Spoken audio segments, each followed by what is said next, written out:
Jay Crawford, Adam the Bull, Garrett Bush, Dustin Fox, Jason Lloyd, Tyvis Powell, plus, ba-da-da-da-da, you're loving him, Mikey McNuggets. And so many big names, it would take me hours to say all of their names. The ultimate Cleveland sports show starts now. Booyah! Nobody wants that. Hey, everybody, welcome to the latest episode of the Ultimate Cleveland Sports Show. Along with Jason Lloyd and Tyvis Powell, I'm Adam the Bull. We have Anthony, Mike, Steve, and Earl all on the other side of the glass. Why did we start with an outside shot? I'm curious. Sometimes Steve likes to do that. Oh, all right. Yeah. That's Usually I feel like we do that if it's bad snow or something crazy going on. Why do you just throw, a regular why do you day? throw your badge like? Well, now it's broke. Violently throws feel, his badge. Well, I didn't feel like bending over, so now it's I don't even. broke. I just keep mine in my wallet. Why? I don't carry a wallet. Steve got us these nice. Well, I do, but not Steve often. got us these I know, nice but things, so I like. It is cool, and Steve didn't get those. That's nice, but I like just having it in my wallet. I never have my wallet on me, so I keep it. That's not a surprise. I keep it in the console of the car, so all I have to do is reach out and hit the. I got you. It is cold out today. It's supposed to be nice tomorrow in the 50s. Yeah. As we all try to fight our way through what's been one of the worst winters in modern Northeast Ohio history. I feel like it's going to be close to 60 down in Columbus. Yeah? Yeah. Well, Nice. I'm coming to Columbus this weekend. Oh, really? Yeah. What you got? My kid? daughter is playing in a volleyball tournament with a different team. They need extra players. Where at?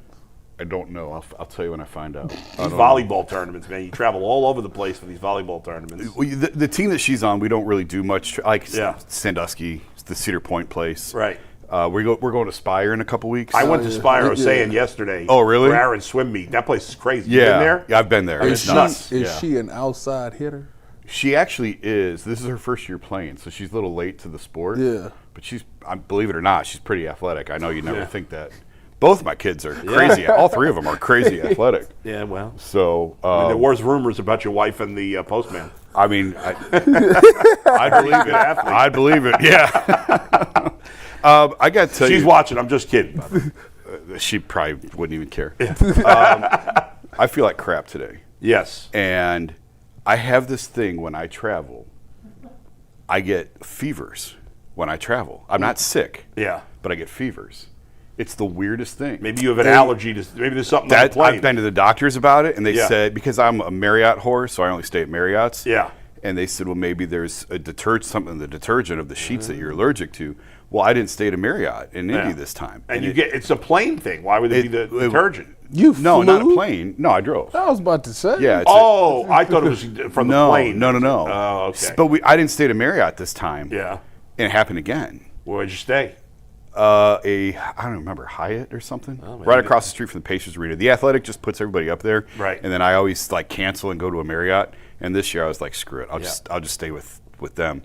And it happened again. Maybe they use the same detergent. I get it's so weird. I get these I'm shivering and shaking for days. You're for a mess. Days. By the way, you got something on your glasses. Yeah, I tried. What getting is it going off. on? I told you, You're a mess. I know. By the way, good job out of the Athletic. They hired a bunch of those reporters that got fired From the Washington. from Washington Post. Yeah, until they let me go.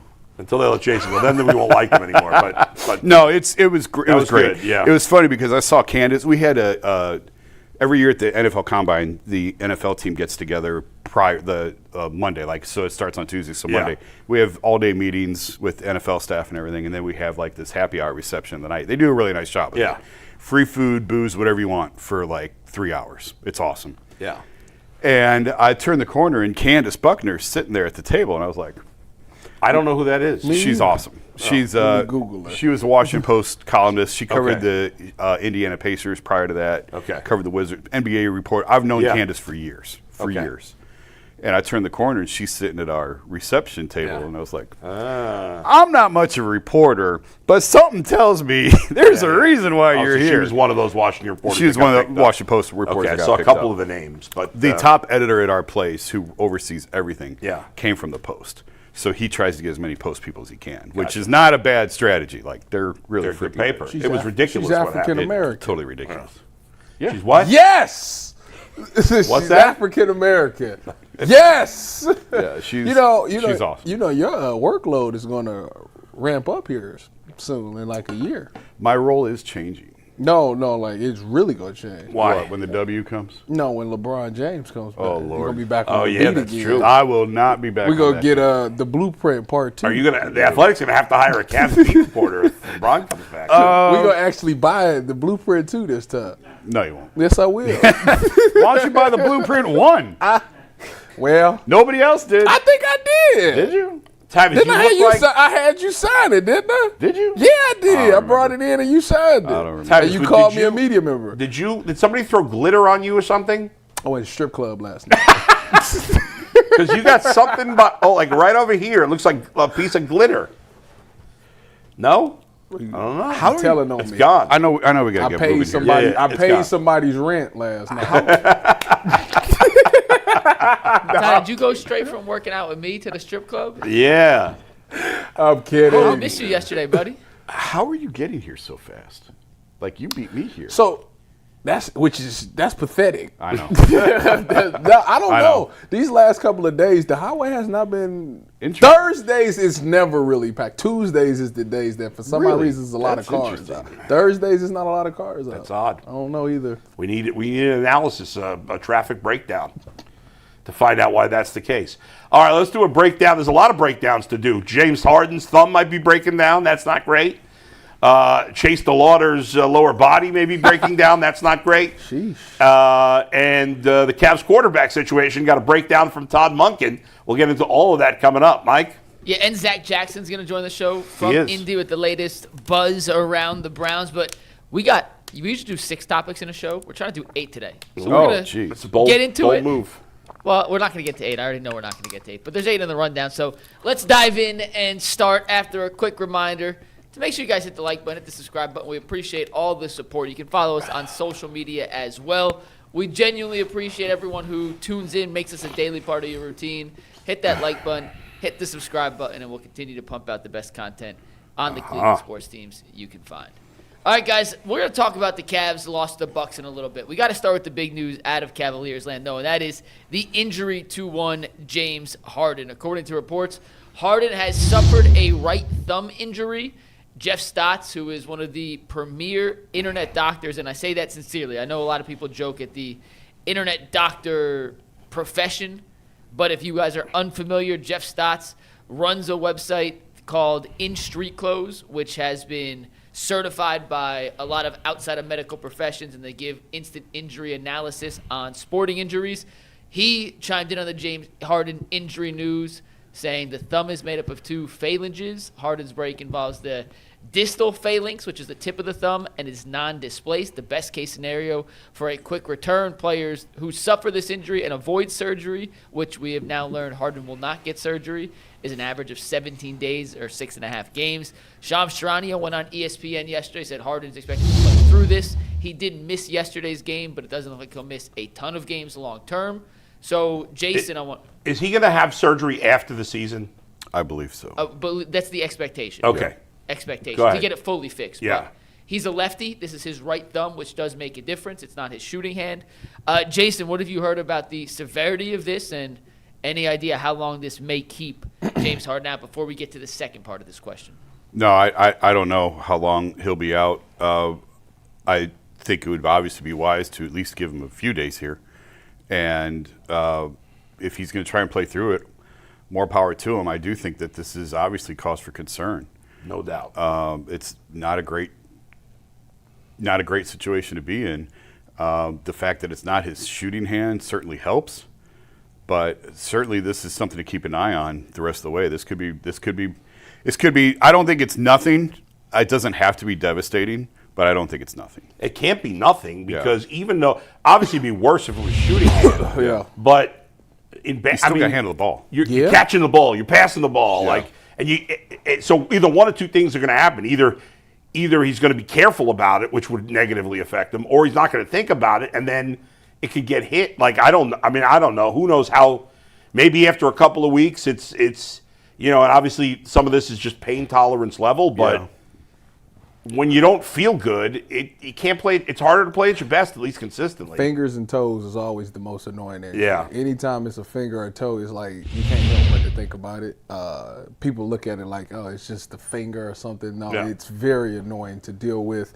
I think for him, it's going to ultimately come down to he's going to have to come up with a good tape job. I mean, you have to tape that thumb up the best you can and try to maybe take some leave or something like that and try not to think about it because as we get closer to the playoffs, one thing we talked about with James Harden is that if it turns into the situation where it's you, me, ball, him and Donovan is going to be heavily involved in having the ball in their hands. And we say that James Harden is most effective with the ball in his hands, which consists of him dribbling the ball. So he's going to definitely feel it a lot. So hopefully, as we get closer, hopefully the pain tolerance goes down. And like I said, they come up with a good tape job on his thumb that it doesn't affect him, handling the ball as much. But good thing it is on his opposite hand, because if it was the shooting hand, y'all would hear my mouth about the Darius Garland trade. But that's another story. I'm not even going to. Not like he's healthy.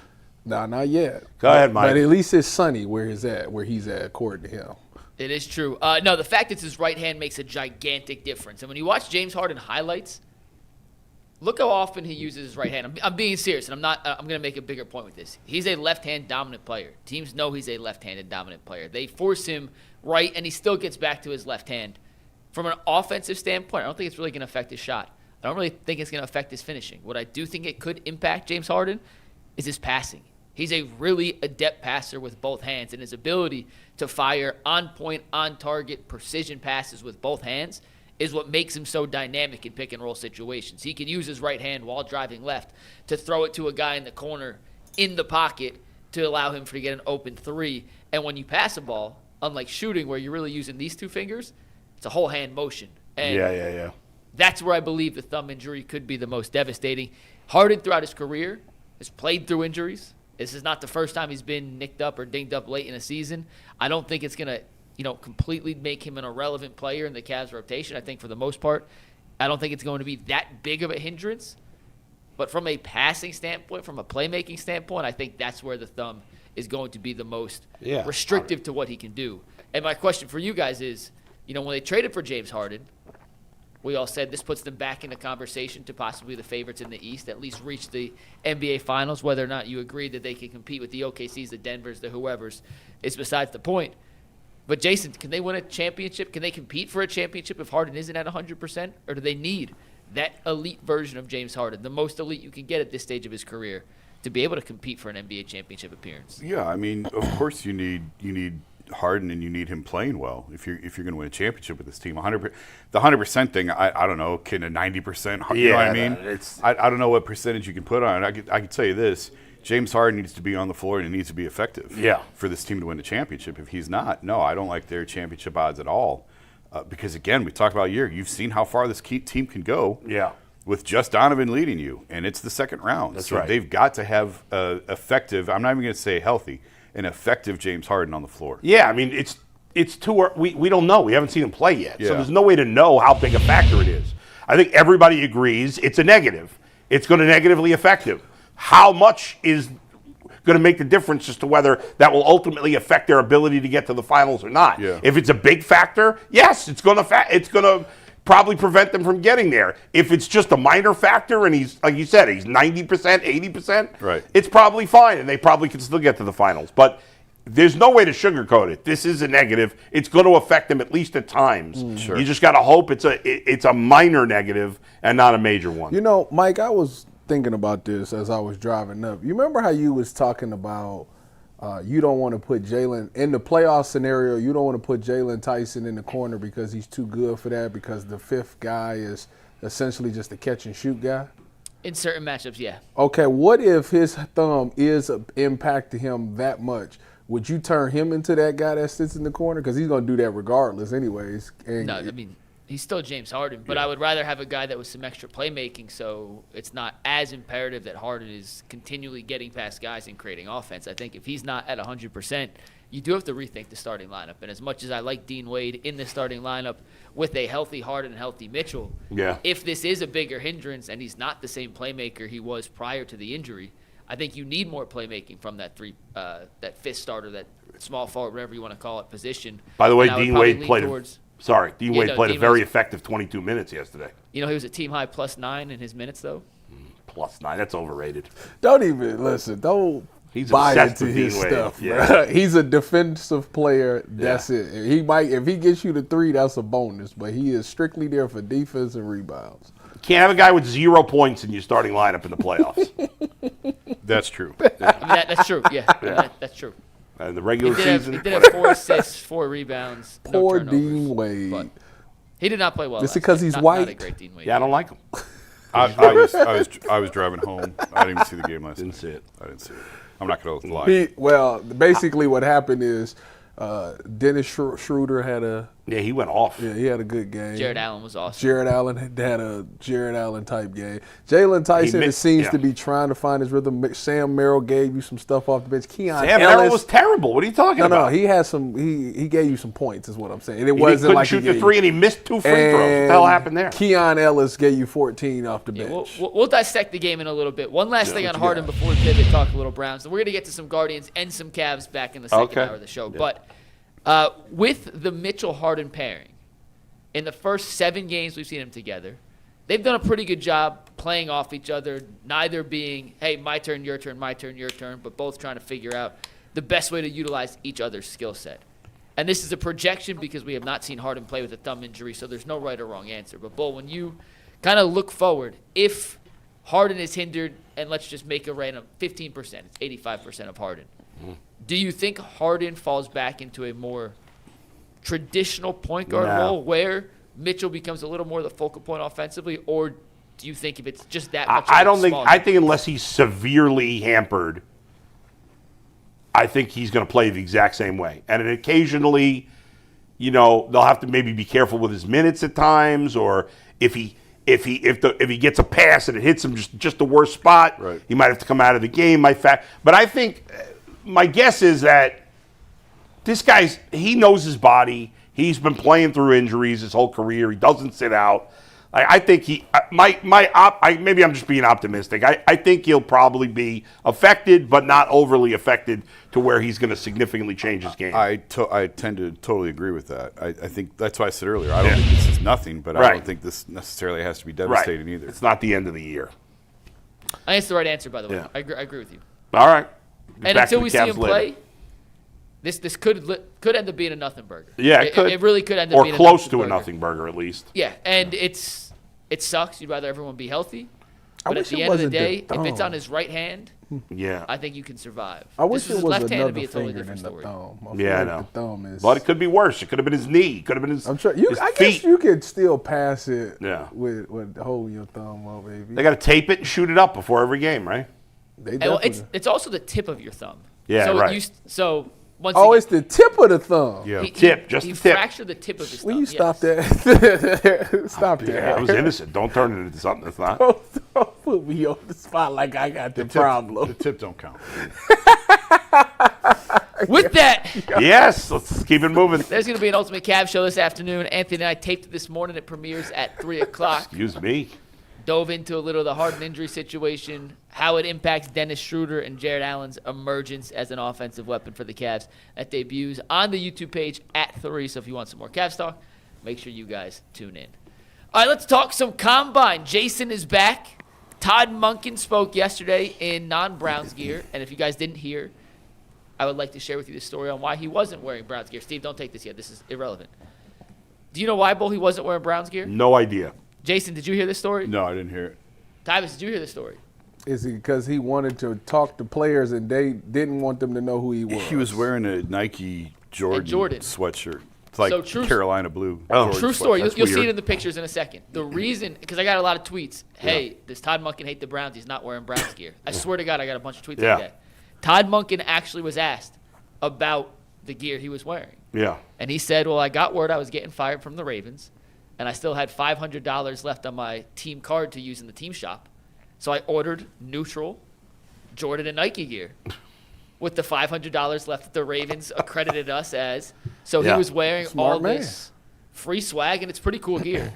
Jason, you were there. You can That doesn't attest to explain it. why he didn't wear the Browns gear. They don't. There's a lot. Andrew Berry had on a blue. Oh, I don't care. I'm just saying. Like, there's a lot of guys that don't wear their team gear. No, wait a second. I don't care whether he wears the team gear or not. Mike said this was the reason he didn't, but I don't. Well, he was explaining how he got this stuff. He wanted to show it off. Yeah, he said, I spent more money on these clothes. Than why I would spent on people clothes be in my worked life. up that he wasn't wearing Browns gear? Because people are weird. People are weird. Looking for a story. Yeah.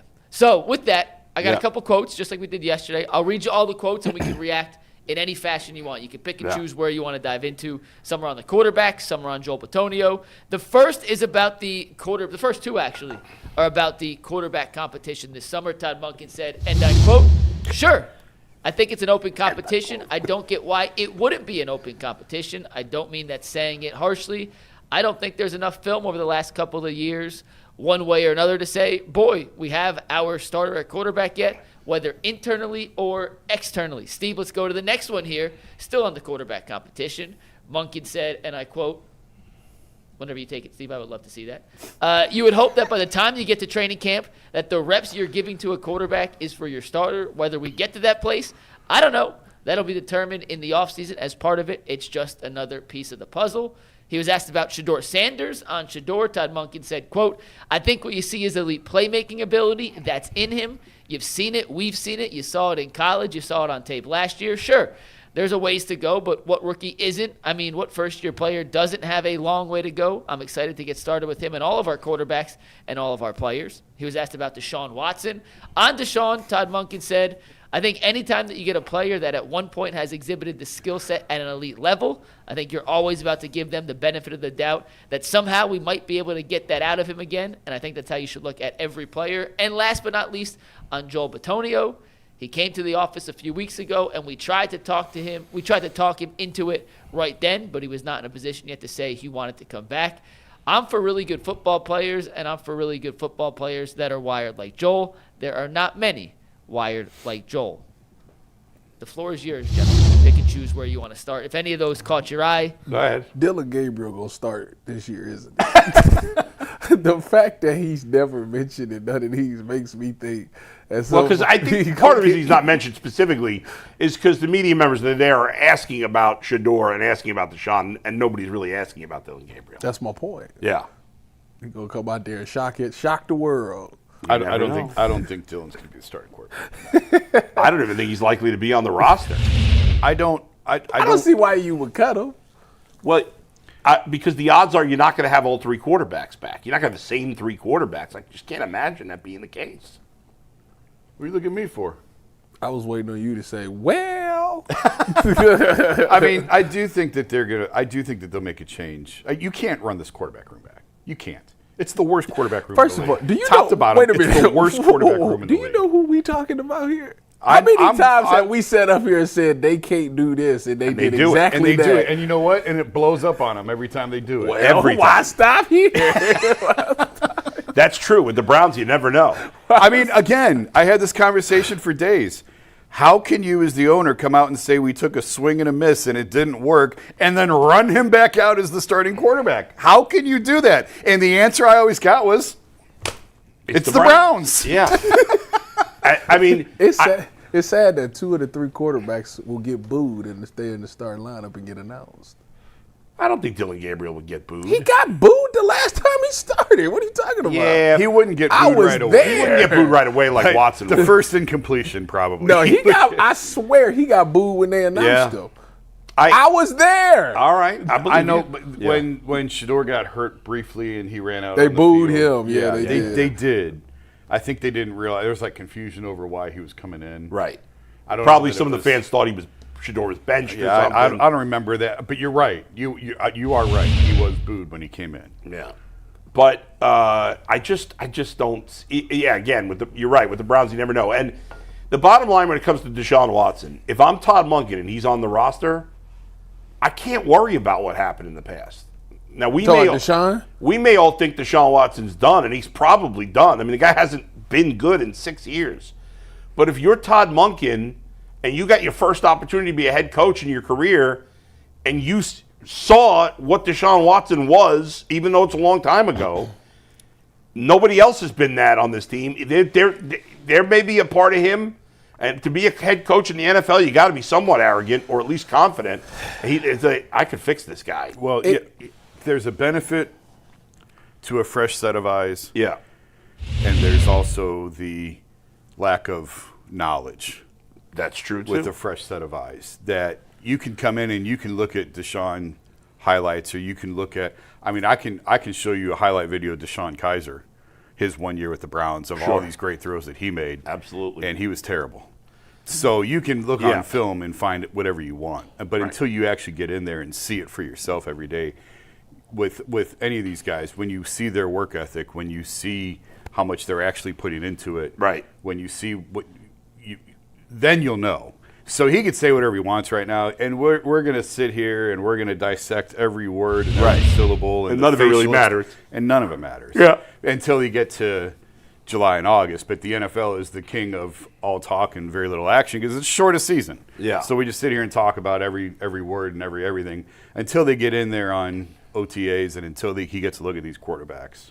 That's going to I do believe when they say it's an open competition, I do believe it should be. Yeah. It should. Obviously he's going to watch some tape on them, but everybody's starting out at ground zero. You don't know these people. You don't know none of them you don't owe them anything. You should truly go out there and do it exactly how I say. Rotate the starting ones every day at quarterback until you see somebody that's sticking out, that's getting chemistry for the whole OTAs. And then when you get to mini camp at the end of May or June 1st or whatever it is, have your lineup there. You should have 4 weeks of practice to be able to make a decision on what guys picking up things, what guys getting the chemistry. But rotate all three of them. I would not pigeonhole myself into saying, like, I want this guy to be the guy. Like, forget everything about Deshaun before. Forget everything Shador before. Like, this is all fresh. You make your own evaluations. Don't let people in the building or any people around say, this is what he is. You are the coach. You were handpicked for this reason. Go out there and make it be fair. Now, having said all that, where are you trying to go? And what are you trying to accomplish this season as an organization? Where are you trying to go? Like, what is the upside to playing Deshaun Watson? What's the upside? If you're trying to win games, your owner came out and said that we was better than 5 wins this season and we should have won more games. I don't understand. I told you before the show I might go to the owners' meeting just to try. How things have changed in 27 minutes. Well, but I just don't understand. Why play Deshaun? Well, everything that's been said over the course of the last year, like I thought Jimmy had it exactly right last March at the owners' meetings when he said, "Swing and a miss. It didn't work. It's going to take us a while to dig out of that." That was exactly right. How we got from that to this, whatever this is. Well, he's left him on the roster. I mean, you could cut him in theory. They should have cut him. Yeah. Let me ask you this. Do you think, when you moved on from Kevin, basically you were saying that his stuff didn't work anymore. You was done with that. The time has ran out. Players aren't responding to him. So when you get a new coach in there, don't you want to establish the culture? Like the winning culture? Don't you want to? That's like the whole purpose of bringing him here is to establish the winning culture. So if Deshaun brings that and wins you games, like no matter where that puts you as far as the future, how many games? You know that it's easy for guys to be like, it's the same old stuff. How many games you gonna win with Deshaun? I don't know. 6? Let's say he won. Let's say he win you 8. Different teams. And then what? Different teams look at it differently. No. Why would the Steelers? Why would the Steelers bring back? He got Aaron paid Rodgers? already. But why would the Steelers bring back Aaron Rodgers? But they're going to probably because they want to win as many games as possible. But if you wait, let's play this out. They win 8 games. I just said you're going to resign him. You I said understand. No. So now I understand everything. Now you're 8-9. I understand exactly what you're saying. You're saying either you're going to be really good or be really bad. If you're going to be really bad, okay, cool. Now you can get the quarterback and all that in the future. I'm saying, show me the plan. What is the plan? Right. They don't have a plan. What is the plan?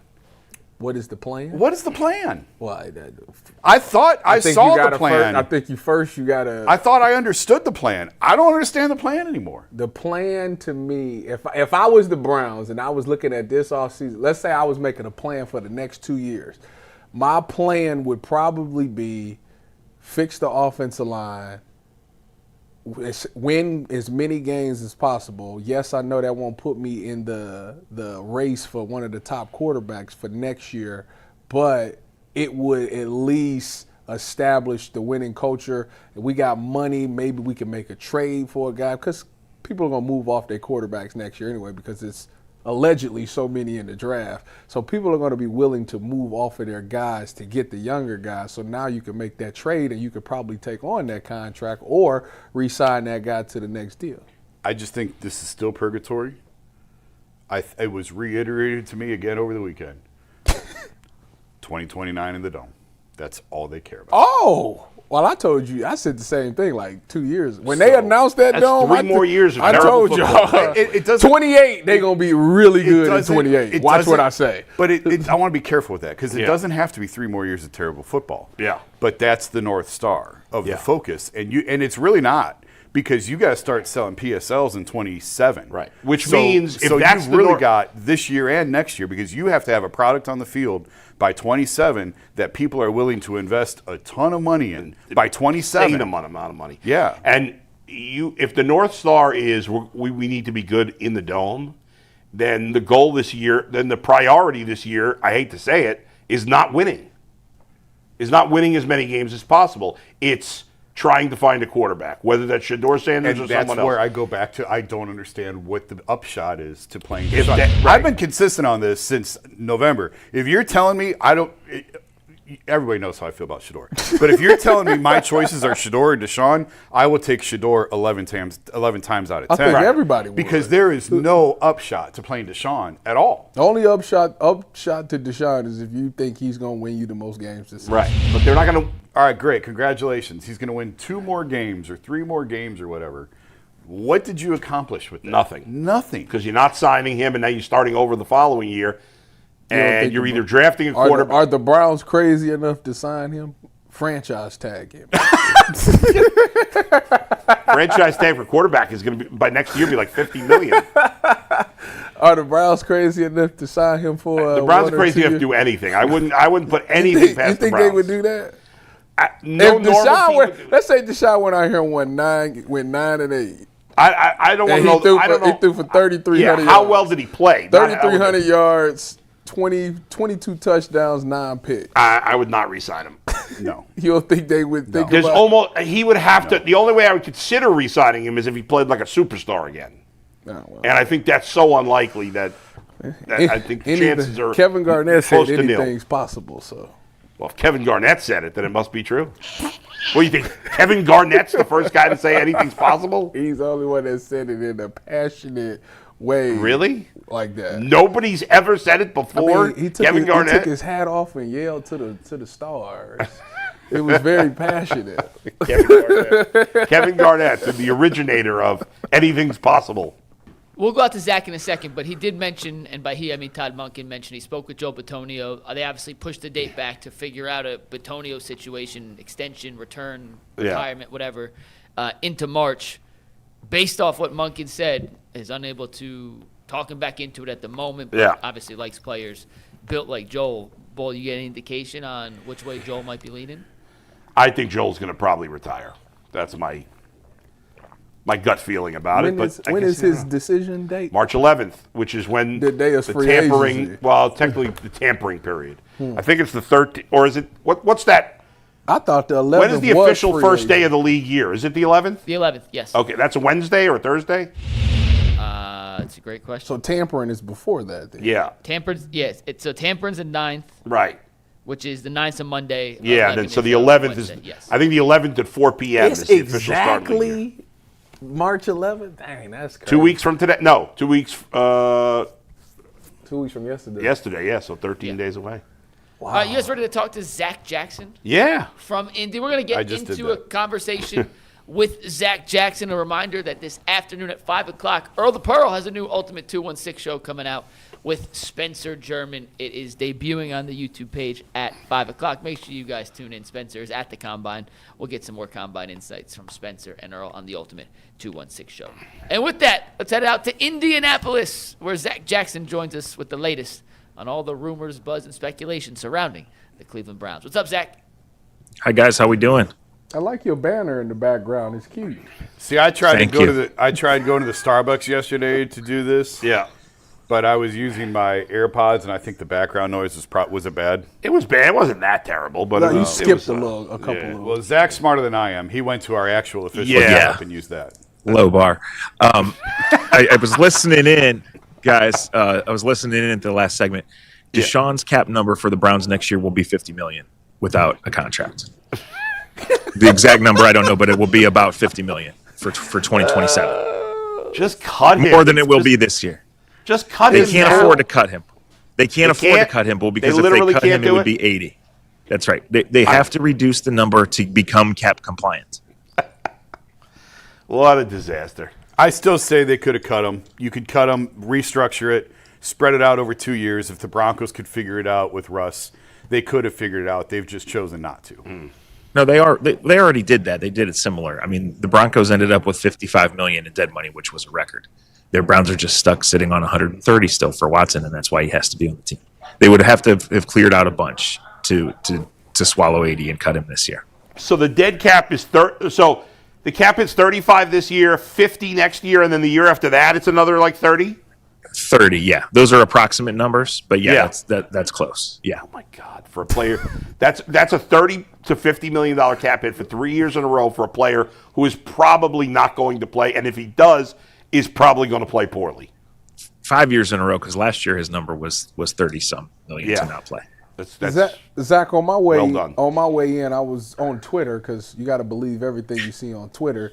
I seen that Chicago is in talks for DJ Moore. Is the Browns somebody that would think about trading for DJ Moore? Absolutely they are if that becomes available. DJ Moore's been a good player for a long time. No, I think the Browns would probably prefer younger and maybe a little bit cheaper, but outside of A.J. Brown, I think the Browns are in on every receiver that's available. I think one of the things I feel like they have to do is go add some veteran presence to that. So, depending on what the price is, they might just decide to go for a lesser player. Michael Pittman's going to get cut or traded. There's going to be some sort of shakeup in Buffalo at the receiver group. Maybe Keon Coleman will be available. Maybe he won't be. And we know that Brandon Ayuk is a guy they've chased in the past. We don't know what his situation is. So they're going to be in on that. But, yeah, DJ Moore would be, on any list of 5 or 6 good players because that would be a guy that would come in and add legitimacy to this group. Harrison and Marvin Harrison and Brian Thomas Jr. are younger, so they would fit better. I mean, would you give up Right. the late first round pick for one of those guys? Chris Olave, go Bucks. Yeah, that's a good question. Olave is probably not going to get to leave New Orleans, and he's going to demand a lot of money if he does hit the market. Yeah, I think you probably would try not to give up 24, give it back to Jacksonville. You'd probably try to go lesser than that.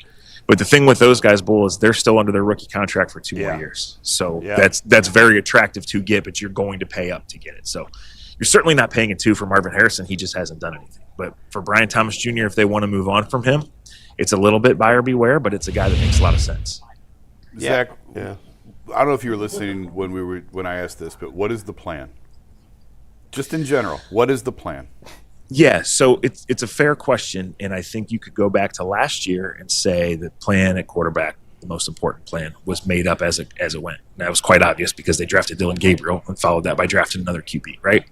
This year, I think the plan is to go get Malik Wilis, right? And if that doesn't work, then the plan is to trade for Anthony Richardson or go about somehow getting another guy in here to compete. When he talked open competition and, wanting to judge these guys and get them on the field and, basically use OTAs and maybe just the start of camp, he means that. But I can guarantee you the competition is not just Shedeur versus Deshaun. It's either Malik Wilis and it's not a competition, or it's Shedeur versus Deshaun versus someone else. And they're out here this week deciding, do they want to be in the Ty Simpson business, the Garrett Nussmeier business? They're talking through trade costs on these guys and who might become available. There's whispers that Derek Carr is coming back to the NFL, right? Nobody knows where Malik Willis is going to go, but the Browns are going to be in on that. And if they don't get it, then it's on to plan B, and that's what they're shuffling through right now. It's just there's no way it's going to be Shedeur versus Deshaun. So that's what people are talking about now because that's what was talked about here, and that's who's on the roster right now. Yeah. But the roster is going to get additions, if not significant upgrades, sometime in the next 2 weeks, and then maybe again in 2 months. Zach, I feel like over the last week, even since you and I spoke yesterday, it seems like you think the Browns are more and more interested in Malik Wilis. Has there been new information over the last 24, 48 hours? No, I just think that the number of realistic teams that are going to go after him is small, and they're going to have a chance. They're going to be on that short list. Now, will he ultimately choose someone else? And if Pittsburgh goes after him, does he probably go there?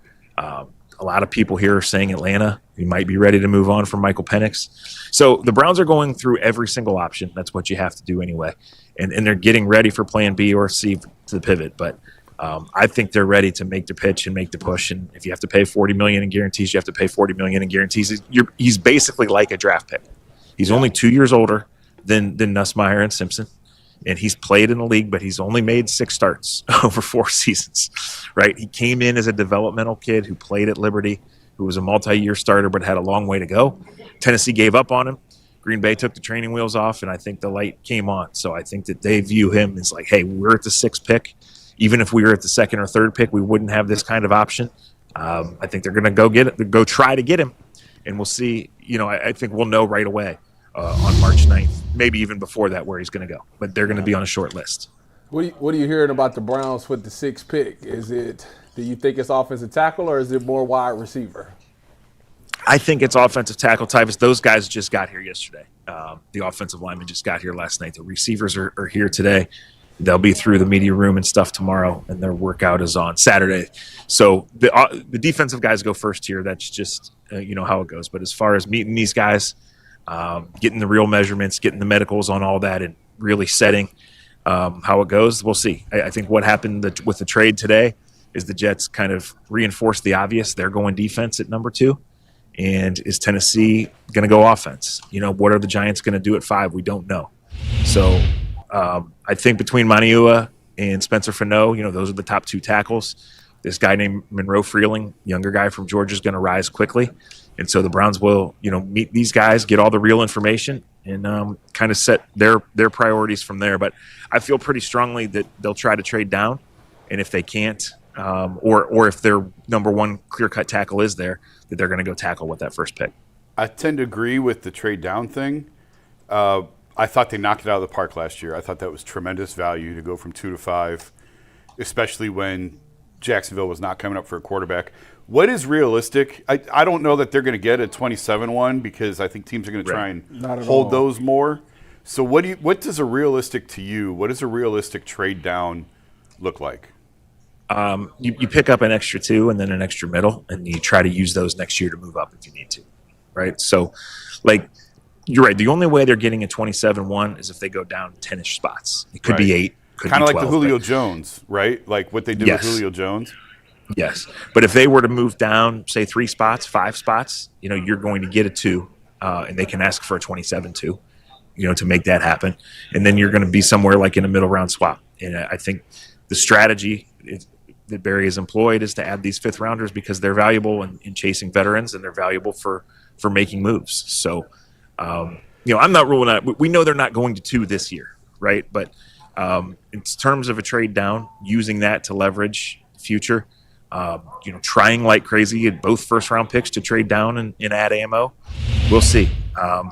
When I do my mock draft next week, it's not going to have the Browns drafting. It's going to be with the assumption that they added a veteran quarterback and that this draft is used for offensive tackles and then wide receivers and then everybody else. A pretty big gap from those top 2 positions. It's going to be fascinating to see what happens, and free agency will certainly be here before you know it. Go ahead, Mike. Zach, I always like asking people who are at the Combine. You're having conversations with people, not just with the Browns, but with all teams. What is the thing you're hearing the most about Cleveland, whether it's a tie to a player, a situation that's unfolded? Just what is the league saying? The owner's a about the buffoon. Browns right now? Yeah, and anything above. Yeah, people are like, is Todd Monken a lunatic? Like, why did he win this job? That's what they're asking. Yeah. No, I think people are just curious of the direction. I think people are wondering how the GM survived, and I think people are like, what is the timeline? What's going on with Shador? I mean, it's the 2nd straight combine that the people are talking about Browns and Shador. So it's out there, and I do 100% believe to an extent that Todd Monken thinks Shador has some ability. I also 101% believe that the Browns are not going to just hand him the keys and say, go win the job. There's a lot of different paths that this can go. They do think he's worth developing. I have a hard time believing he's going to be their starter on November 1st this year, but I don't know. It's a new start for him. It's a new start for the offense. And I think their priority list starts with replacing him. But if that doesn't happen, and there's a strong chance that it won't, then he's in the mix and he's competing. I don't think the Watson piece of this is realistic. That is the last resort. So is it Shedeur? Is it trading for Anthony Richardson or Tanner McKee? Is it drafting one of these guys? Is it some surprise move for someone else? Brown's history says they're going to need multiple quarterbacks, right? It says who knows where the competition is going to go. But, I think Shedeur is going to get every crack at it. I just know that plan A or plan B is not, okay, let's see him, let's ride him here, because I just don't think that that's what they're trying to do at all. What's your gut feeling on Bitonio right now? My gut feeling has always been that he was going to retire, but I think that he is wavering. I think the Browns, are putting on a press that we would love to have you as we make this transition. We know you've done a lot for this franchise, and we're willing to pay you again. So that date is significant because it's the day before the actual start of the league year. If he does retire or does move on, he will be technically released post-June 1 on March 11th. So having the decision by then is not only for that, but it's also so, by then the Browns will know if they got Malik Wilis or not. They'll know if they got Rasheed Walker or not, and they'll have to plan their cap accordingly. And Joel has a lot of dead money that he's carrying out the door, or that it's going to get restructured into a new contract and pushed further down the road. I was listening to AB talk about, I want to say he was talking about Chicago and how they was able to fix their offensive line. But obviously that involves some trades. Is there some linemen that's Browns thinking about trading for? Yeah, I think they're doing their research on all that, Tyvis. I think basically you have to draft your tackles, right, and use free agency or trades or later waves of free agency to get interior guys. Underrated signing for them. They got Ethan Pochik in the second wave of free agency 4 years ago. He turned into a really good player for them. So, the Bears traded for 2 guards. I don't see the Browns doing that, but especially if Bitonio does move on in some form or fashion, then they're going to be on it. And they're going to be looking for experience at tackle too. Because even if you say, okay, we want to play 2 rookie tackles, like getting those guys ready to play in September is scary. And they're going to cut Cornelius Lucas. And they have DeJuan Jones under contract, but he's never stayed healthy. So they have to be more prepared than they were last year when they were scrambling and had to trade for KT Leviston in late August. And if they played a game today, KT Leviston would be their starting left tackle. That's terrifying. Zach, I saw you tweet yesterday that after Monken did his traditional podium session, he had a little sidebar with reporters, dropped a couple explicitives, which, as you said, I'm going to read from What's an your quote explicitive, exactly. Mike? An explicit, that's a bad word, right? Expletive. Oh, expletive. Sorry, words are not my strength. Sorry. I'm going to steal a line from Zach's tweet, but he said season tickets phones are ringing off the hook after that performance. How much different? I know it's early in Todd Monken's tenure as head coach of the Browns, but how much different do you get the sense that he is with the media versus what we've become accustomed to the last 6 seasons under Kevin Stefanski? Oh, night and day, 100% different, whatever cliche you want me to give. He's blunt. He's high energy. And Kevin was up there thinking of ways to not answer the question. Kevin once told me that he said, please don't take it personally. I'm just going to prefer to ask to answer the question I wish you would have asked rather than the one that you asked. Todd doesn't have that mindset, right? Todd's mindset is, okay, let's talk about it. So that doesn't mean he's going to throw his players under the bus or say wild stuff just to say it, but he's going to shrug his shoulders. He's going to say the S word, right? He's going to say, hey, we got a lot of work to do here. There's a reason we've been where we've been. So that is refreshing. It's high energy. I think the fans like it. I think we like it. Those of us in the scrum and sitting here talking about it. And again, we'll see where it goes, because right now is the honeymoon period and everybody's like, let's get behind Todd Monken. Let's see. So let's see what Todd Monken looks and sounds like on October 5th. Yeah, I have no idea what kind of head coach he's going to be, but you and I were talking about yesterday. It is cool for him. He's always wanted this opportunity for him to get it at this point in life. He looked like a kid in the candy store yesterday doing the car wash when he was done with us, and I watched him go over the ESPN set, and then I don't know if he did Rich or whatever, in the CBS set and all the different sets that he went to. It looked like he was having the time of his life. For sure. And I guess on one of them he said, I got this hoodie that I'm wearing because the Ravens had given us a Nike gift card, and I knew they were going to fire us the next day. So I called Nike and I used it.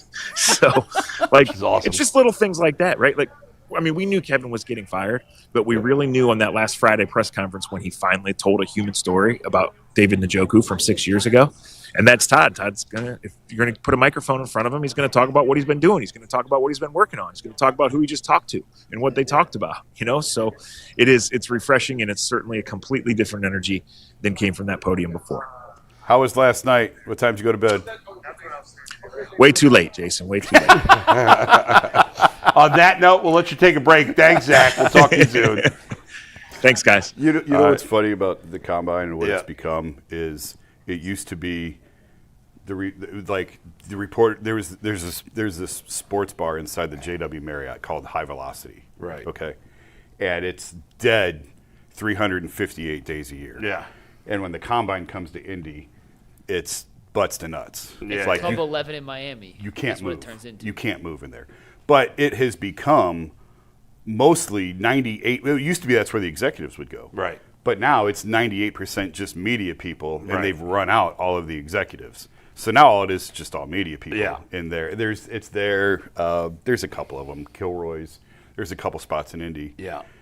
But it's just funny that once You've pushed out the executives. you've pushed out the people that you go there to see. Right. And Vrabel stopped in for a minute the other night, but it was just to see one person, and he left. Yeah. John Fox got there. The man just wanted some food. I didn't know John Fox was still working. Yes, he's still a coach in the league. He was at the combine, and Yeah. all he wanted was some takeout, and it was funny. There was so many people in there. Yeah. I'm like, man, I'm too old for this. If I'm too old, I know he's too old for this. He's definitely too So old. I was, it's just fun. Tyvis said, "How's the combine?" And I just stared at him and shook my head. It's everyone thinks it's great. The first time you go, it's great. After that, you can't wait for it to be over. I just want to shadow you for 1 year. Yeah. It's interesting, Zach. Zach. I'll be your assistant. A couple of weeks ago, Zach did not think that the Browns were going to go after Malik Willis, and he seems more and more convinced that they're going to go after him. He and I differ on that. Yeah. I don't think they are. We're all guessing. Sure. We're all guessing. But I understand his reason. But you and he have it's a more educated guess because you were talking to people that most people can't talk to. Yeah, and see, I think he and I are looking at this separately. I think he's looking at this as what's the market going to be for Malik and the Browns' appetite for risk, which obviously is pretty high. Yeah. And I'm looking at it more of just based on talking to people who understand how the Browns operate and where they are. Right. And so I have a ton of respect for Zach and his opinions. I'll be curious to see how it shakes hold on, out. Ty, because Malik Willis is coming up. We're going to do that topic right now. Let me just do a read so we can set up, because I think the differentiating opinions on Malik Willis have ranged so far now that we have to show you the highest of high opinions. It comes from one Greg Rosenthal. Make sure you guys hit the like button. Hit the subscribe button. Follow us on all social media so you can get all your UCSS content, not between the hours of 11 a.m. and 1 p.m. But, guys, Greg Rosenthal of NFL.com wrote an article titled, "The Top 101 NFL Free Agents of 2026. Who are the best players available?" And this is his list, numbers 1 through 6. Are you ready? Sure. Let's see it, Steve.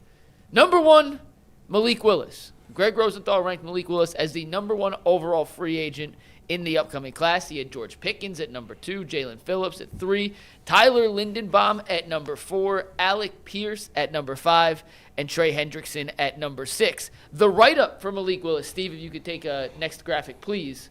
I don't see you taking pictures back here for Director Steve, but we do need this here. The write-up for Malik Willis was, quote, "I see him as the most dynamic quarterback in football as a runner, and his tape in Green Bay showed incredible growth as a passer over his 2 years with Matt LaFleur. Despite his limited sample size, Willis jumped to the top spot of this ranking based on the same logic that applies to the NFL draft. If a potential franchise quarterback is good enough to be ranked in the top 5 of a list like this, then he should be placed first by virtue of the position. The ceiling is the roof."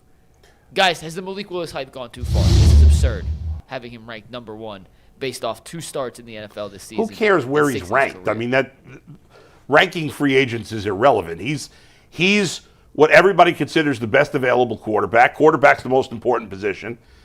And so he's number 1. I mean, whether he's number 1 or number 10, who cares? He's getting a ton of hype. He's probably going to get paid a lot of money. He's completely unproven, and so it's a major risk. But because the position is so important, somebody is going to take that risk that he has developed under. He always had a lot of potential. He was drafted in the 3rd round because he came from a small school, and he was a raw prospect. If he's figured it out, he does have elite athletic ability. We've always known that about him. If he's figured it out, if the teams that need quarterbacks, like the Browns and the Cardinals and the Steelers and the Dolphins, believe that he's figured it out in Green Bay, he's worked hard, he's improved his game, and he's ready to be a starter, with his athletic ability, he could turn out to be a really good quarterback. I mean, who knows? I don't know. I've barely seen the guy play. But if you're a team and you believe he's going to be the next, top 15 quarterback, well then, it makes a lot of sense if you're a team with nothing at the position and no option to get one other way that you would be very interested, even though it's risky. This may potentially sound asinine, and I might get grilled for saying this. Oh, it's okay. I love it. And I don't care. Attaboy. That's it. Now you're officially a media member. No, to me, if I'm the Cleveland Browns, what is the biggest difference between him and Shedeur Sanders? I always come back to these two and compare. They literally had the exact same hype coming out to where you thought they would be a first-round pick. They both slipped in the draft. When he was with Vrabel with the Titans, Vrabel's biggest pet peeve with him is he didn't read the defense. He would just take off running too soon. Well, if that's the case, even that write-up just said he's the most mobile guy in the free agency and things like that, and he's figured out passing. Okay, if I'm the Browns, you might as well just do the same, run this, try to hope that Todd Monken can teach Shedeur Sanders the same thing, because at least you've seen Shedeur Sanders has been more athletic than people gave him credit for. But is he athletic as Malik Wilis? I don't know. What did Malik Wilis run in the 40? He's definitely not Malik. Malik Willis is a. Yeah, I don't even really. What'd they run in the 40, Mike? Did Shedeur run a 40? Probably not. I don't think he did. But to me, it's just if you potentially have Malik Willis on your roster already. Obviously, if the Malik Browns Willis sign him, go ahead. Did not run the combine. However, during his sophomore season at Auburn, because he transferred from Auburn to Liberty, he ran if you believe the report, a 4.37 40. You don't believe that? You think he ran a 4.37? I have no idea, Tyvus. You would have a better feel for that than me. I don't think he ran a 4.37. What do you think he really ran?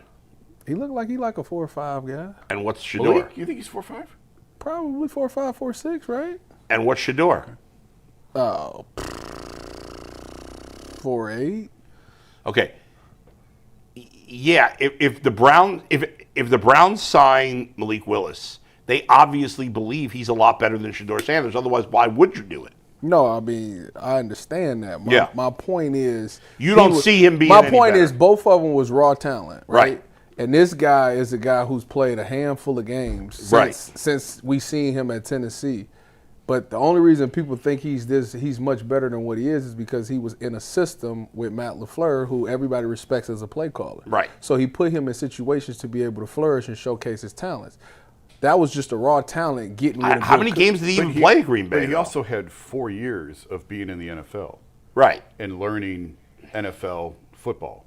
4 years of watching film and 4 years of... I'm not saying, I don't know that he's any better. I'm not sure. Yeah, I haven't seen him play. I think my whole point about the whole thing is both of them was raw talent. And because one got with a coach that actually took the time out to teach him the game, helped him out. If Todd Monken is who you say he is, he should be able to do the same thing, and it would be cheaper. So you don't think Mike Vrabel was teaching Malik Willis? I mean, that's a defensive-minded guy. But you don't think there's anybody at Tennessee who was teaching Malik Who was his OC? Arthur Smith?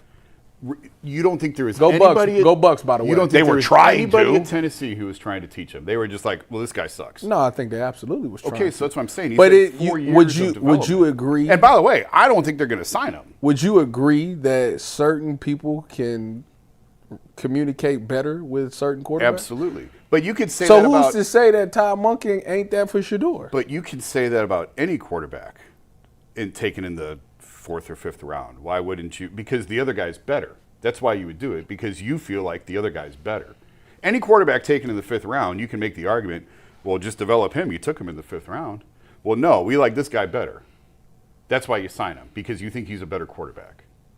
And you're letting someone else do the work of developing him the last 4 years, and now you believe in the product. Okay, so the Browns have never developed a quarterback. That's true. And now you think that's the part that blows my mind. Has Todd Monken developed quarterbacks? I mean, what is he?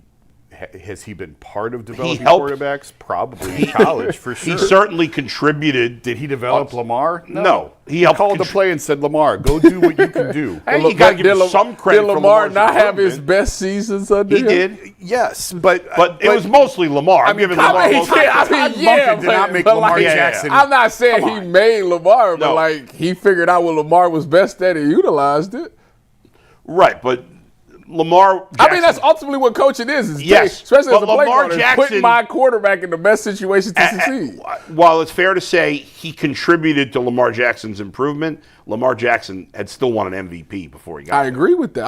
I'm not saying that's not the point. Right. Right. No, I get what you're saying, but your perspective is Malik Wilis, Shedeur Sanders is not a significant difference, so go with the cheaper guy.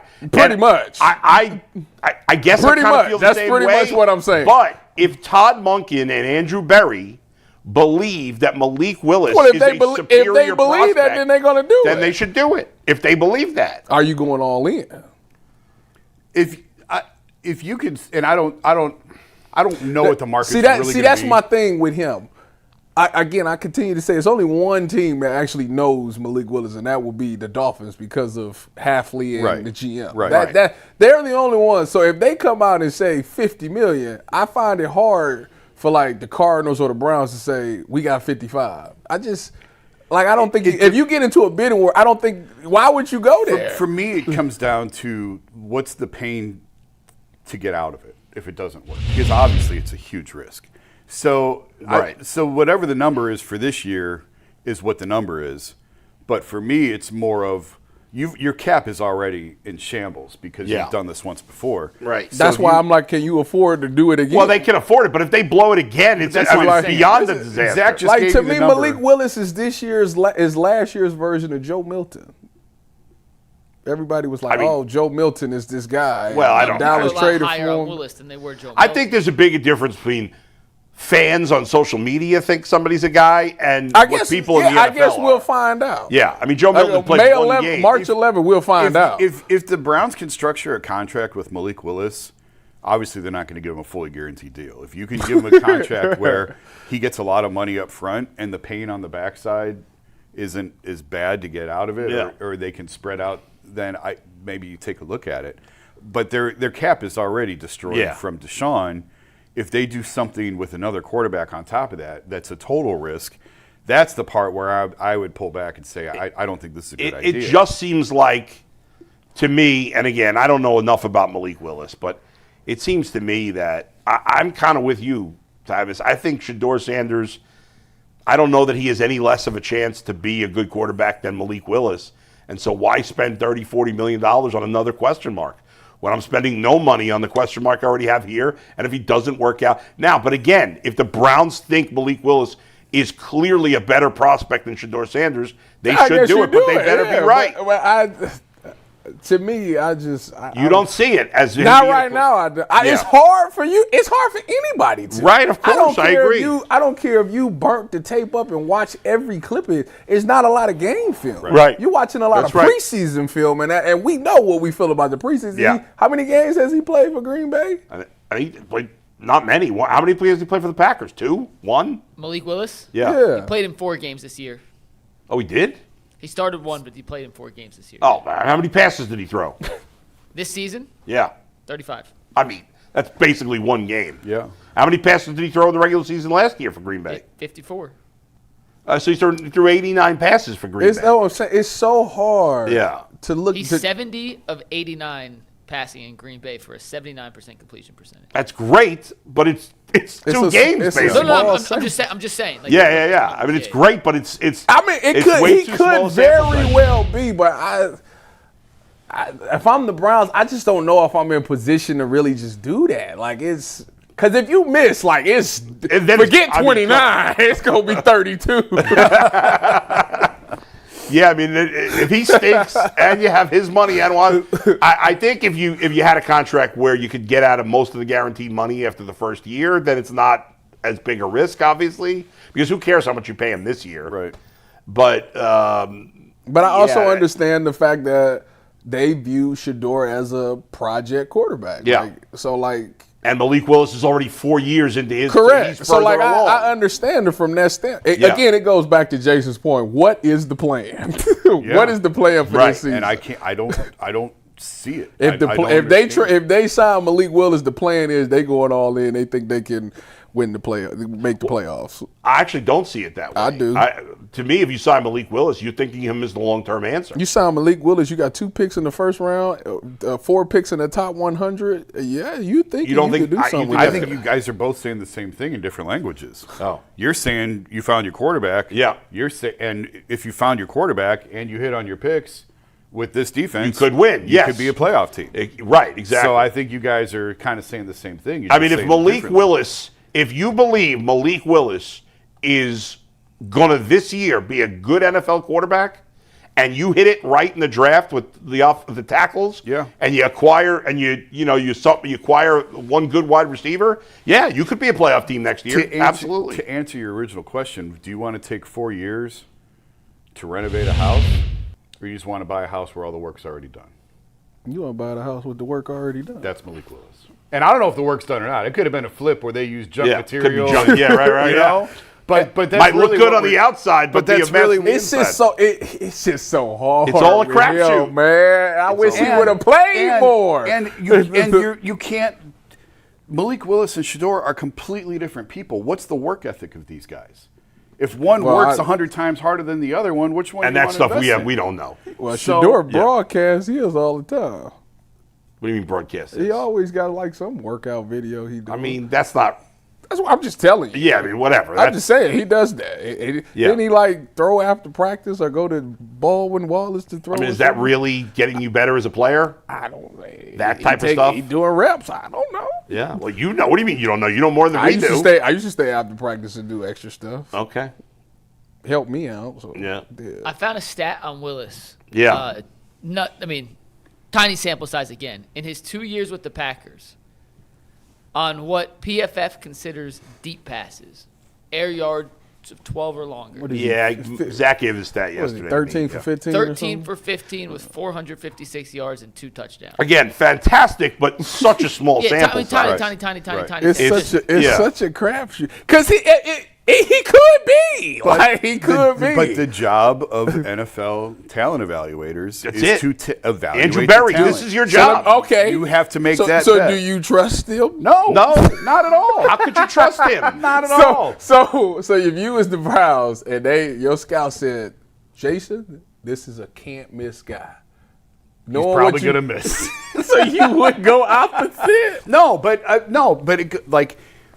Jimmy It doesn't matter if we trust him. Jimmy has chosen Andrew and this front office to lead them, so he has to trust the evaluation that they give him. If they say this is the guy, you got to believe in that. Let me ask you, how tall is Malik Willis again? 6'1". He's listed at 6'1", 225. Okay, so he's not like he's. I think Shedeur is 6'1", right? Yeah, it's not like he's Kyler Murray height. No. Yeah. So which one are you more comfortable with? Would you rather roll the dice on Malik Willis or try to go next year in the draft? By the way, real quick, official combine sizes, just for comparison. Yeah.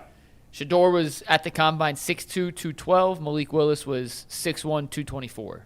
So Shedeur didn't measure 6'2". That's not his combine height. His combine height was like 6'1 3/4 or something like that, or 6'1 1/2. Well, whatever it was on Pro Football Reference, I guess they rounded up. Because I went back and looked. Yeah. I mean, the difference between 6'1 and 6'2", does that really matter? No, it doesn't. No. It doesn't. Malik Willis is a little thicker, obviously, because he was a little heavier. All right, continue what you were saying, Blood. I didn't mean to cut you off. I forget. You guys are out of control. Very immature over here. So would you rather roll it if you was making the decision? Yeah. Would you roll the dice on Malik Willis this year and have him and just have to ride it out, or would you roll with Shedeur and then if it don't work, get the quarterback next? Based on the information I have, which is not enough, I would I would stick with Shador, see how it goes, and if it goes well, I'd stick with him. If it goes poorly, I'd get a quarterback in the draft next year. Because if it goes poorly, it could go really poorly, and they could be certainly good chance to be a top 5 pick. And everybody's getting fired. If Jason is right, then it will be a top 3 pick. Right. If I'm right about what? Shador. I mean, there's no guarantee he wins the starting job. So how would you do? Would you sign Malik? You don't want to know what I would do. Yeah, I do. What would you do? What do you mean we don't want to know?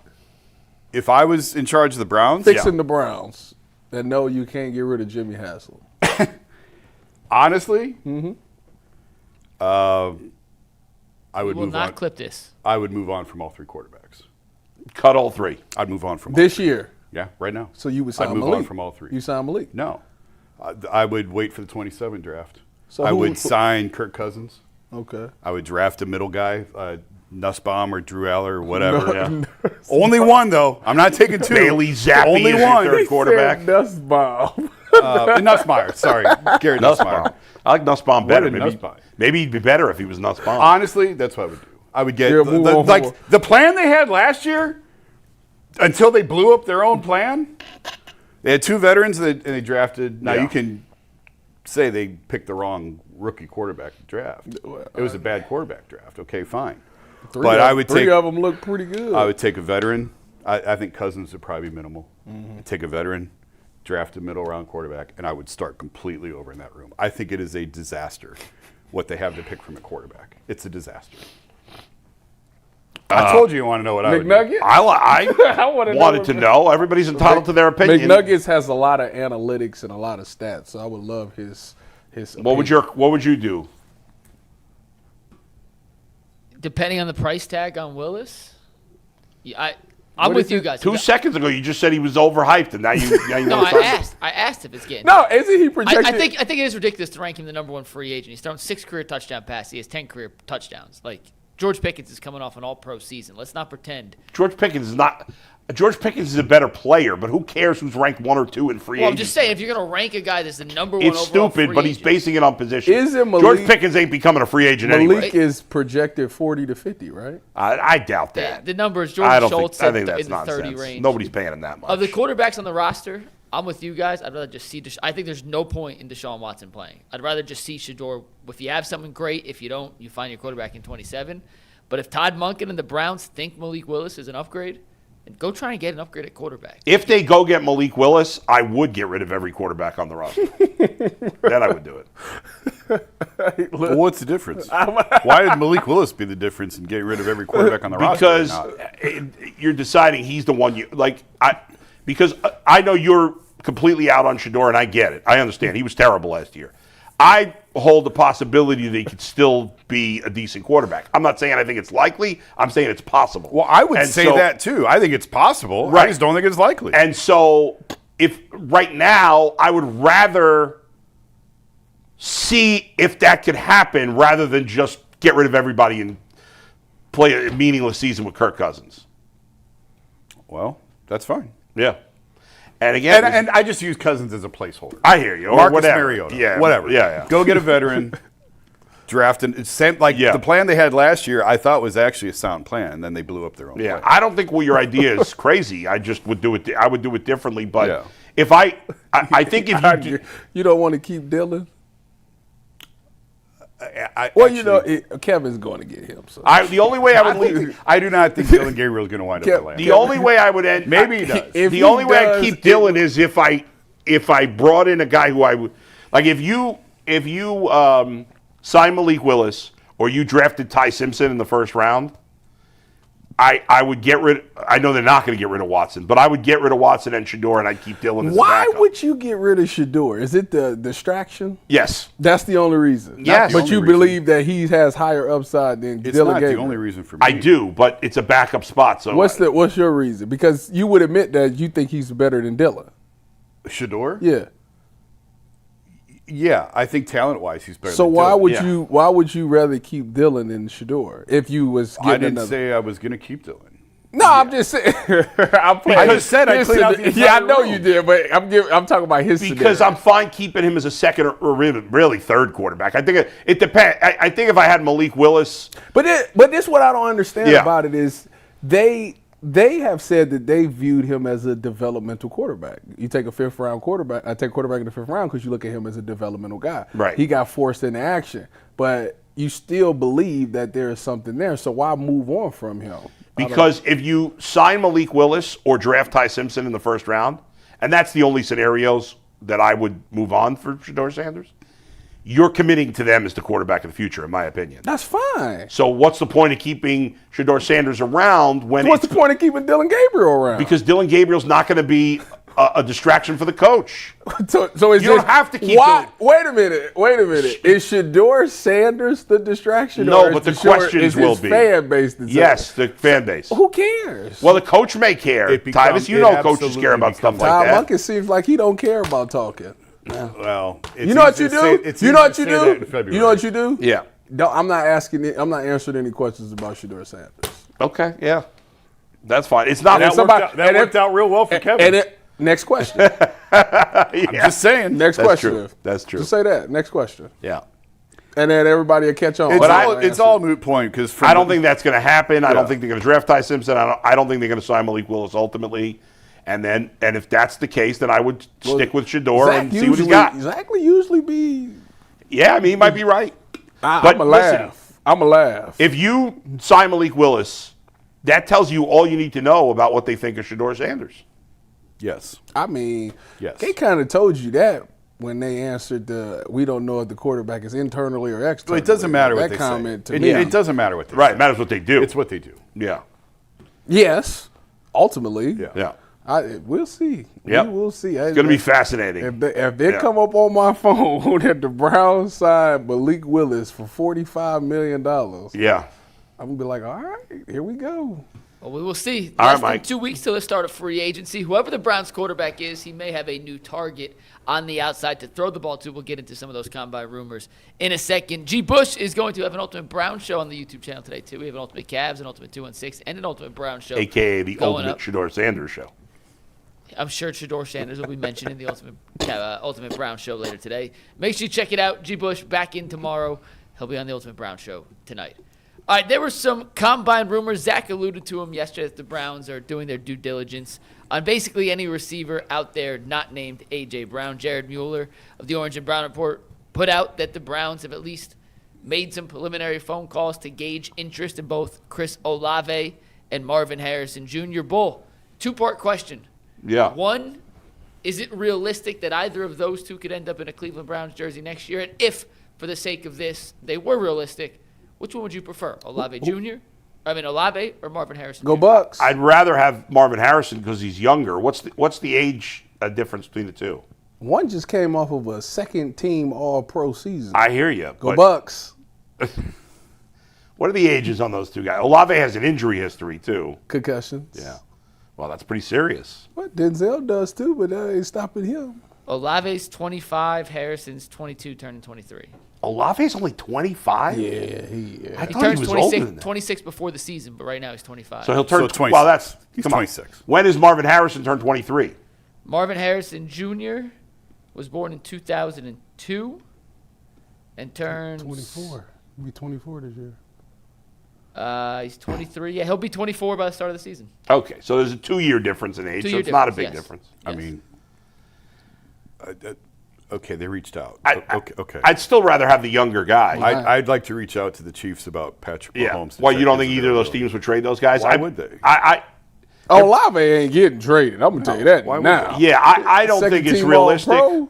But the Brian Thomas Jr. thing makes a little more. You are Why do obsessed. you with keep Brian thinking Thomas that they Jr. gonna trade him? I don't think they're going to definitely trade him. I just think they have a lot of depth at wide receiver. It's possible they Who can is do they that. depth that you keep talking? Well, they got about? Travis Hunter. He's playing corner next year. I don't believe that. They literally said he's playing primarily corner I think next they're year. full. I don't believe them. Literally Their just general said that. manager did say that. For I don't believe him. When that came Why out, would you that trade up- ended, That ended the Brian Then the Thomas GM, thing. and I know they had a good year, but the GM is dumb as a stump. If you gave up the reason you traded up for a cornerback, for just a cornerback. Is it not an important position? It is, but I'm not trading up. Is it arguably not the second most important position in It is football? arguably not the second most important You are position. out of your mind. You're saying it's more important than a left tackle? Yes. Or an edge rusher? yes. I disagree. Did Joe Burrow make the Super Bowl without a left tackle? Yesterday, that was well done, Tyvus. Yesterday, you used the Bengals offensive lineman to argue the other thing. That's funny. That was well That was done. good, Ty. That was good. The Bengals didn't have some elite corners on that team. I'll tell you that. So They did. Eli Apple, go Bucks. elite? Get out of here. What's he? Now he's selling apples on the No, sidewalk. he was with the 49ers last year. Oh, was he? What we've established is Sam Merrill is to Mike what Shador is to G, what Brian Thomas Jr. is to you. Yeah, and my guy's the best of the three.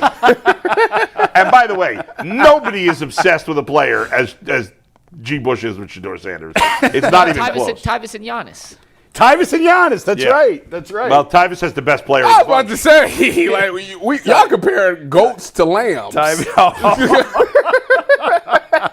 Careful, Ty. They'll come for you. Mike, do you want Sam or do you want Tyson? I don't even know which one really is your bigger man crush. The fact that you think that my have to- appreciation for what Sam Merrill does on a basketball court is anywhere near the other two here in conversation is absurd. No, it's absurd for me too. How is I'm not absurd? obsessed with Brian You Thomas bring Jr. Brian Thomas Jr. up every show. I've mentioned him a lot recently. That's not G. Bush. That's all he ever talks about is Shador Sanders. I'm aware. He's put everything else to bed. Because it's the only thing that logically makes sense. What? For the Browns, Brian right now. Thomas Jr. No. Oh. Will you stop with that? It's not happening. Yeah. If they're not trading Brian Thomas Jr. Well, what about DJ Moore? How old is DJ Moore? He's a little older, isn't he? I can't believe Chris Olave is only 26. I don't know why. DJ Moore turns 29 this year. Yeah, to me, and I know Zach said they'd be interested in him. 29. I don't. Do I need a 29-year-old No. receiver on this team? No. I- You know how AB feel about them old dudes too. They love them younger people, so that's that's not gonna happen.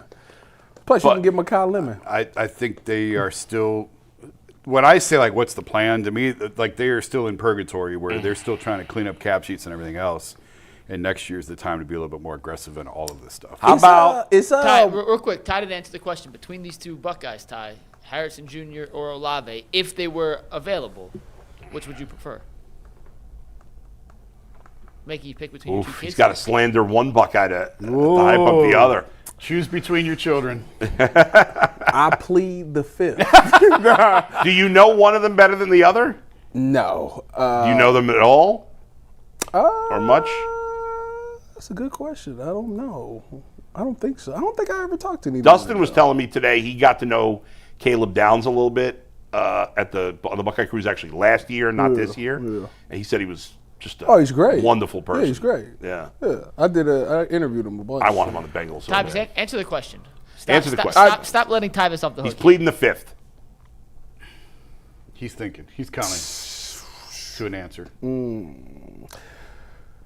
Marvin's younger and doesn't have concussion history. Yeah, I understand that, but this man I know Olave's literally- been more productive. This man just came off of a second-team All-Pro year. I know. He had a And great he's year. what? He's 3 years older? That boy got some speed, man. I don't know how he be getting behind people like that, but he be gone. Is the price the same? We're just saying which player do we like better? No, the price would not be the same. No, but I mean, oh, you Mike's- talking in about Mike's scenario Well, here. one depends on one is I would trading and signing. The other one is just That's trading. true. So you would have to go with Harrison. Marvin. You rather. I have would, Harrison. but I don't. Mike was just saying pick between the two. Yeah, just other two receivers. Which Yeah. would you rather have? Olave's been more productive. Yeah. He has been more productive. I would rather have Harrison because he's Yeah. younger. I do Younger, think the upside money, is there. less The injury concussion. risk If you is a talking little about bit less. if we're going strictly to the field of production, It's a Yeah, lot. then it's a Olave lot. would Sure. win It's that. not. It's not even a debate. Yeah, he had a great season. 100 catches. He was second-team All-Pro. almost 1,200 yards, 9 touchdowns with Spencer Rattler and Tyler Shuck throwing him passes. Like, It looks like their numbers per game are probably similar over their careers.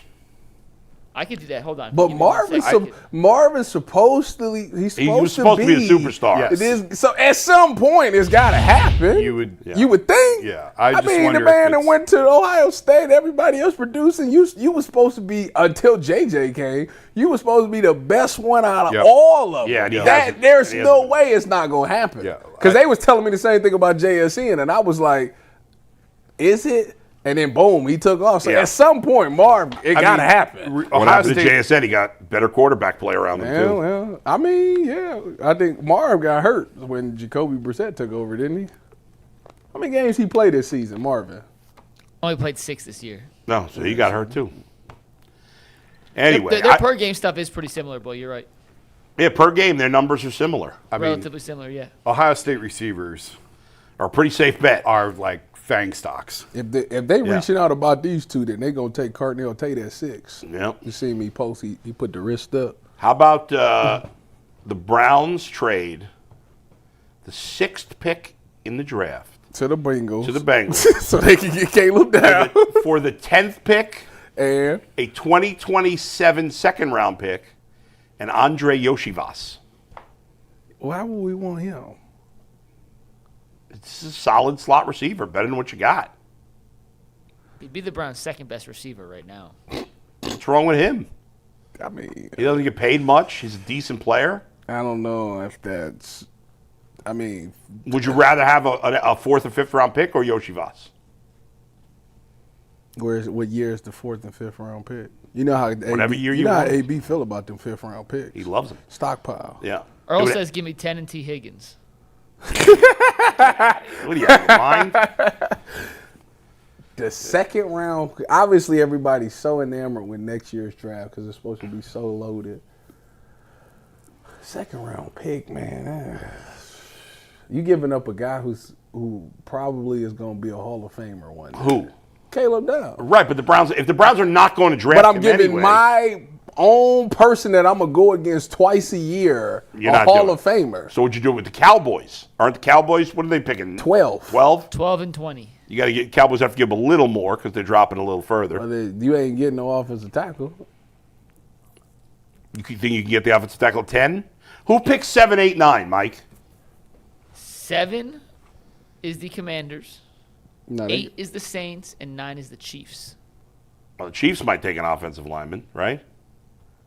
They just took the Josh Simmons last year in the first round, left tackle. Go Bucks. They could definitely take a. Go Bucks. I don't know about the Saints. I don't know if their offensive line's not They great. just is it? spent all last draft on the quarterback overlay line, didn't they? Okay, I don't know. I don't remember. I know they had a good draft. For the Yeah. Saints had Kelvin Banks in their first round, who turned out to be a really good offensive tackle. All right. And what are the you what ain't does gonna Washington have at left You tackle? ain't gonna get the receiver then, because that's out of somebody definitely gonna take that. The Commanders' offensive line was decent last year. They traded for Laramie Tunsil, so they. Oh yeah. But they gotta re-sign him, don't they? I don't believe he's a free agent. No, I think this I year. thought I seen 2026 something is about the them last two year. trying to Oh. do an extension or something. Well, maybe That doesn't mean mean he's a he's free free agent. Yeah, well, yeah. Trent Williams isn't a free agent. He just wants a new deal. So. Yeah. So, all right. All right. One last thing, real quick, and then we'll move on and talk Guardians.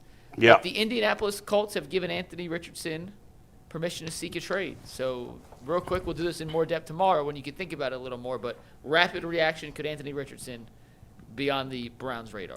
I said that like 2 weeks ago. Yeah, I'm not interested in Anthony Richardson, but anybody interested in Anthony Richardson? Depends on the price. Definitely depend on the price. You give it up a 4th for one of them 5ths. Yeah. I take it. All right.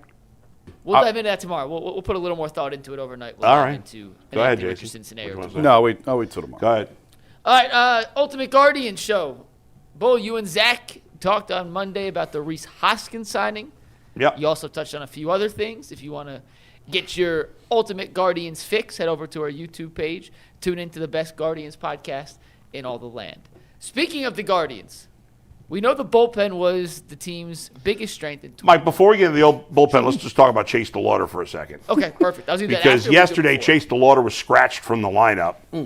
You know, yesterday I was talking about how excited I am that that Stephen Kwan played center field. How'd he do? You know, I didn't watch I don't think the game was on yesterday. Oh. Do they? Yeah, does this come on like Guardians TV? It's on. They move everything to MLB. Hey, hold on, Tide. No offense. Where they are right now doesn't matter because Delauder got hurt, and that's actually a big deal. Yeah. Well, I don't know. It's preliminarily an injury. They scratched him from the lineup as a precaution. He had a lower body soreness or whatever, and this is what part of the reason why they're moving Quan to center field, because Delauder is unfortunately he's been very injury prone early in his career. He's played the equivalent of one season over 3 minor league seasons. You're more likely to stay healthy playing a corner outfield spot. I mean, it may get to the point where they have to eventually make Delauder a DH. Yeah. Now that's it won't happen this year. But, it might. Well, yeah, that's true. But after signing Rhys Hoskins, it's not ideal. But you might have to eventually. But ideally, you don't want a young player to be a DH. Right. And it's not like he's a bad fielder. It's just he has a hard time staying healthy. So hopefully this is just something minor and he's okay. But with his history, it's a fair concern. Anytime he's scratched for any reason, it's a concern. You start with the worst case scenario and work back because the Guardians haven't exactly been forthcoming with injuries over the years. Yes, they've been really bad about it. Yeah, so you just have to hold your breath and hope for the best. But I mean, I don't.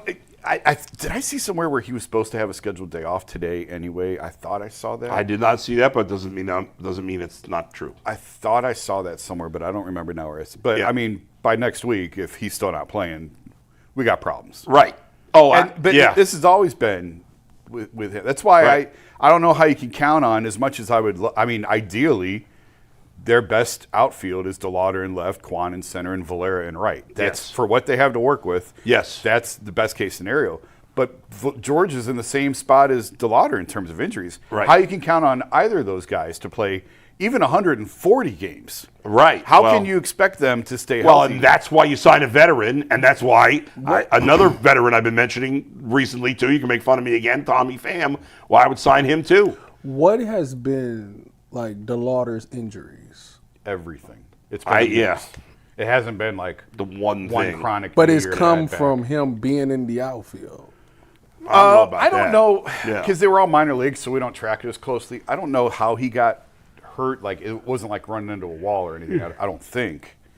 I'm not sure how he got hurt. But he's had it's a bunch of different. It's just one thing after the next. That man better do some soft tissue exercises. That's ridiculous. I mean, his ability to find the barrel is incredible as a hitter. Well, he's gonna be a DH. I think he's the real deal. I mean, in a perfect world, Valera, Delauder, Manzardo, and even Bazzana are on the roster by June. And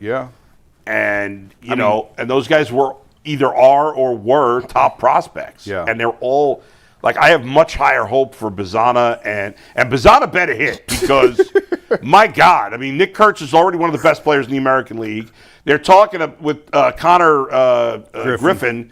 This kid was a 9th pick in the draft. They're talking about, maybe he's going to be in the big leagues to start the season. There's no way Pittsburgh. I would be stunned if Pittsburgh started him in the majors. If they there's talk of they may sign him to a contract. And I would be stunned if they sign him to a contract. Well, I would be too. But if they do, then he starts. Where was y'all at when they made the Bazzana pick?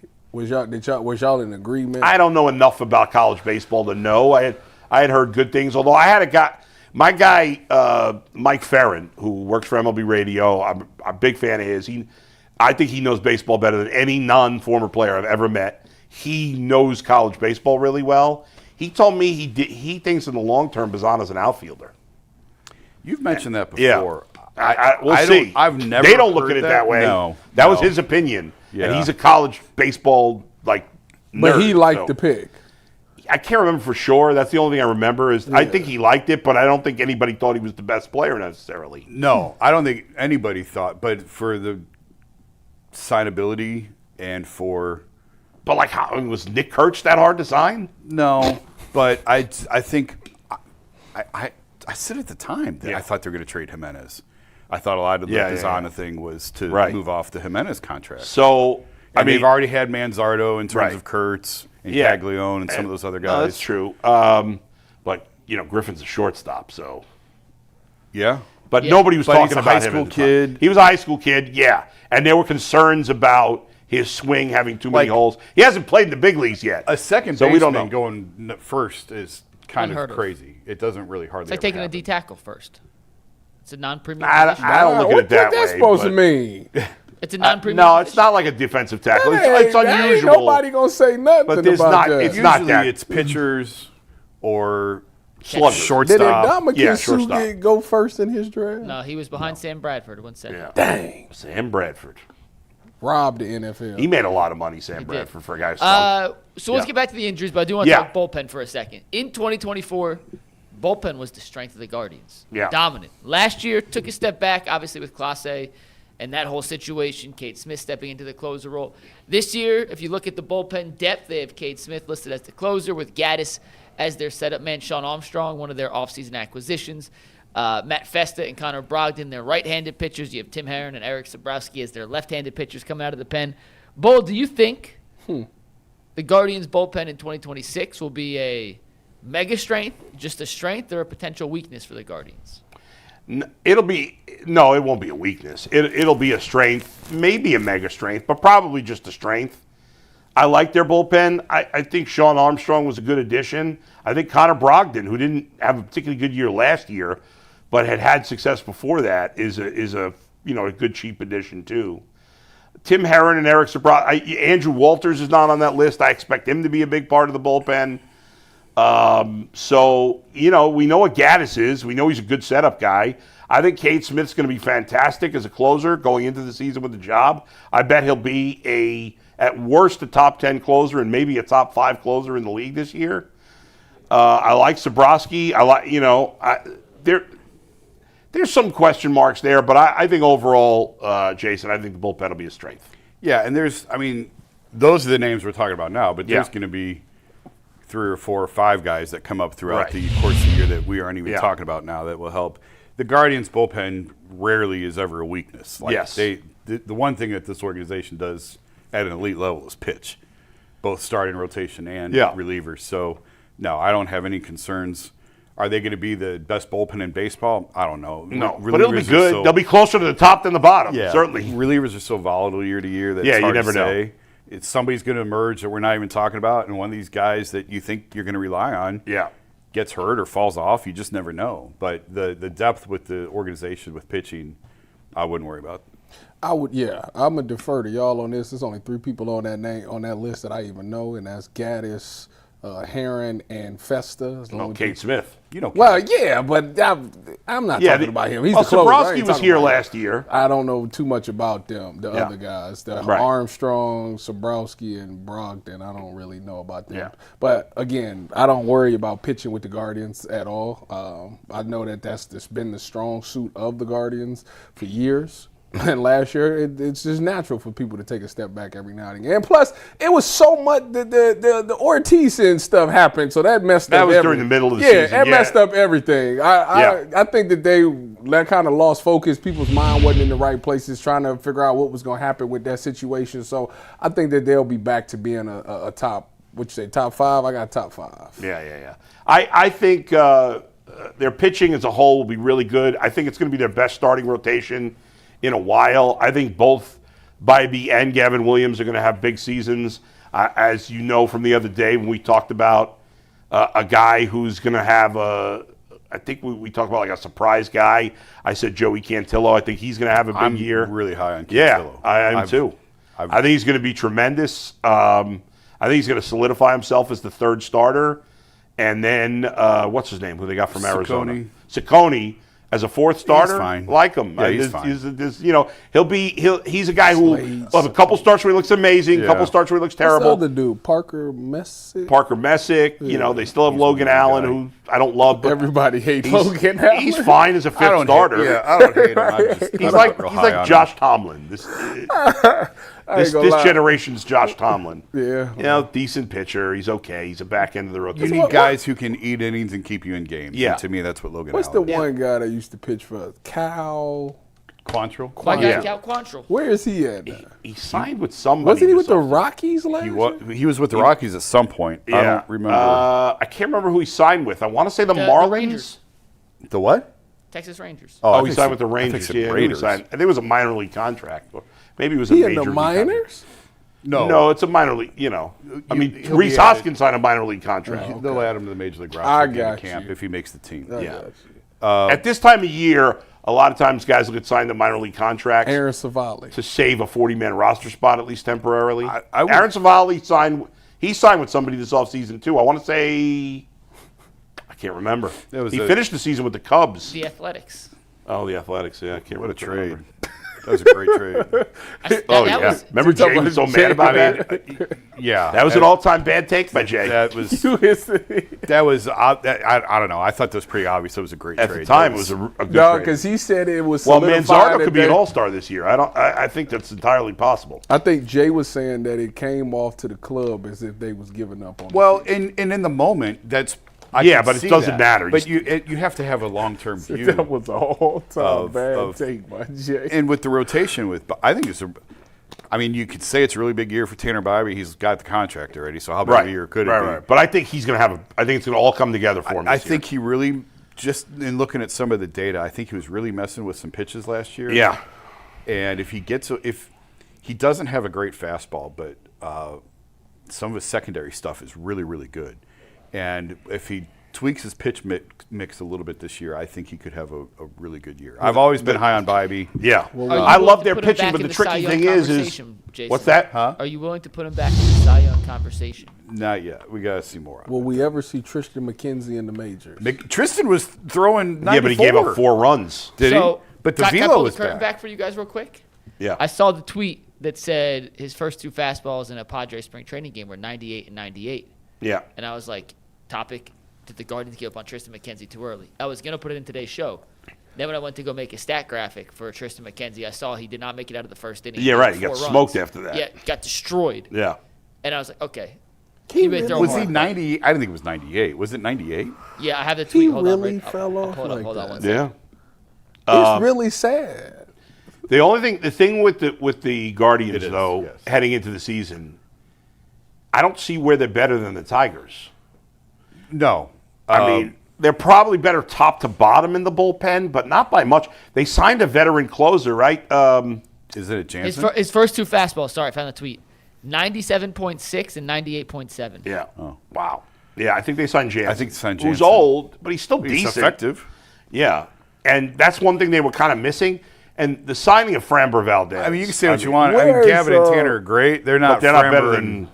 What's the pitcher? Ben. Lively. Yes. They re-signed him, but he's hurt. I mean, he's going to miss, I think, the whole season or most of it. How's my boy Matthew Boyd doing? He's pitching for the. What are you looking at me for? You told me that. He had a great year for the Cubs last He year. had a great year. He had a He's great pitching year. for. He was not a good pitcher before that. He He's had a not. great year. He was pitching for. He's pitching for Team USA in the WBC. Really? Is he still with the Cubs? Yes. Good for him. He signed a 2-year deal last year. Okay. I think they'll probably let him go after this year, but well, you never know. The Tigers have to be the favorite to win the division. Definitely. Guardians would be second. Then Twins, the Royals. No, yeah. Twins are last. Well, I'm I got just- the White I Sox. was going- I was Yeah, going- yeah. I got the White Sox ahead of the Twins this year because the White Sox actually tried to get better this offseason. They traded their best player, their best hitter, who always get hurt all the time. Luis Robert. Bang. Yeah, but they signed this guy out of Japan who's a really good player, Murakami. What do you mean? He's got quite a bit of swing and miss in there. We'll see. Most of the Japanese players who have come over have done well. March 26th. I'm excited. I'm excited for baseball. I can't wait. March 26th. Well, 25th is the night. I think. Yeah, it's the night game. Giants is playing. Yeah, there's a Wednesday night game to start the season. Who they? I don't even know. Who I don't know. Are they doing the Japan thing again? Not this year. Okay. All right, I said we're going to get 8 topics in. We're going to get 8 topics in, guys. Yeah. We're going to spend 2 minutes real quick before we get to Supers, recapping the Cavaliers' loss to the Bucks last night. Jason, I know you're driving back. Didn't get a chance And to without watch their it. 3 best players in the game. We're without James Harden, Donovan Mitchell, and Evan Mobley. Jared Allen continued his dominant month of February. Did you think that final bucket was on time? No, you can clearly see the was replay clearly- where it was still in his hand. I was not watching, to be totally honest, at that point. No, it was about a 0.2 seconds too late. It was late. Yeah, but, the Cavs did fall to the Bucks. They were shorthanded. Allen had another monster game. Schroeder had 26 points and 5 assists. Ellis hit 5 threes off the bench to provide them a little offense. They gave up 19 threes to the Bucks, which means if you take out the Knicks game, you look at the 2 games they played against OKC and against Milwaukee, they allowed 43-point makes to teams that don't make a ton of threes. They have to protect the three-point line better. They did a good job against the Knicks. They only let the Knicks make 10 threes, but 50 over 3 games is way too high of a number.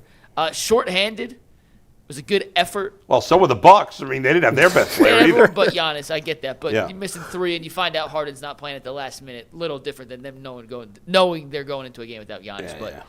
Ty, what was your big takeaway about how the Cavs fought hard, but unfortunately came up just short? I mean, I just like the fact that the role players made it a game. You know, it was we leaned so heavily on James Harden and Donovan Mitchell and Evan at times. It's nice to see those other guys show you, like, hey, we can get buckets too. Like, if it came down to it and we needed a bucket, they can serve as an X factor. Dennis coming off the bench, I think that could be a highly underrated move that the Cavs make, because he's not somebody that you could depend on, but you see he can find a rhythm, he can get high, and he can make some stuff happen. So you like that. I like the fact that Jalen Tyson is still trying. Like I said, since James Harden got here, we haven't seen those quite Jalen Tyson performances that we have. And last night wasn't that, but it seems like he's trying to find his rhythm to get back to that, a little more facilitating. Jared Allen still doing Jared Allen things. I mean, hey, at this point, I think that he is who I think he is, I guess, at this point. You dropping 27 and 11. And then I like Keon Ellis. That's the other guy that they made that trade for. Do you think that they need to do, like, when you look at the Cavs line, they're not tall. So if you're not a tall team, how do you get people off the three-point line? Like, how do you run them off? Because, like, you know, they struggled when they went up against the Hawks last year because they was a long team and stuff like that. If you short, Mike, how do you run people off the three-point line?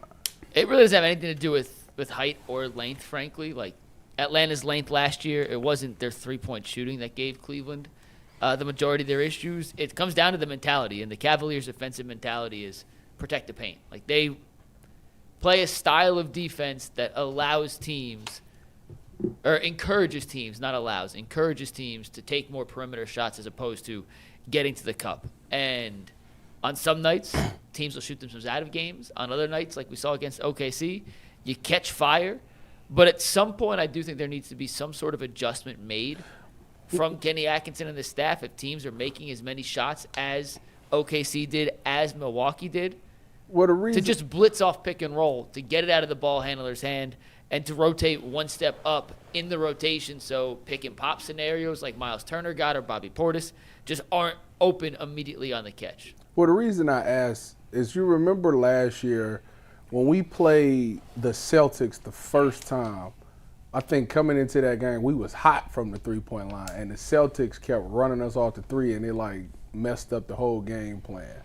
I was just wondering, like, why don't we do that more to teams that's hitting threes? I mean, it's a good question. The reason the Cavs play the defensive style they play is you have Mobley and Allen, who are 2 good rim protectors. Yeah, right? I understand that. So you want to. Well, wouldn't you want to run them off the three-point line even more? Yes. Yes, and no. Yes and no. Now, why and no? So, all right. So we got to go back to go forward. Allow me for 1 sec. Okay. So when you have 2 guys, so they have the 2 bigs, right? They only play together for like 3 minutes at a time, twice a game.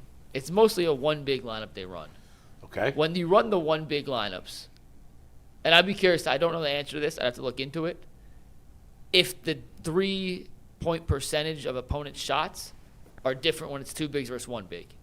When you have the 1 big, if you actually know what I'm talking out loud? Yeah, it makes more sense.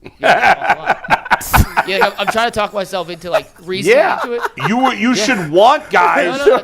You should want to force guys off their spot and take it to the hole where Mobley can block their shot. I thought I was like, oh, yeah, this will make sense. No, you're right. This actually, I kind of agree. You should ask Kenny about that. I will. They're home on Tuesday. I'll ask Kenny before the game Tuesday. Yeah. He says, because he's been asked about teams making a bunch of threes, he says it's just a weird shot variance. Teams have been more lucky than their shot expectancy, which is a stat that they like. I don't know how they calculate it. It's a Cavs-specific stat.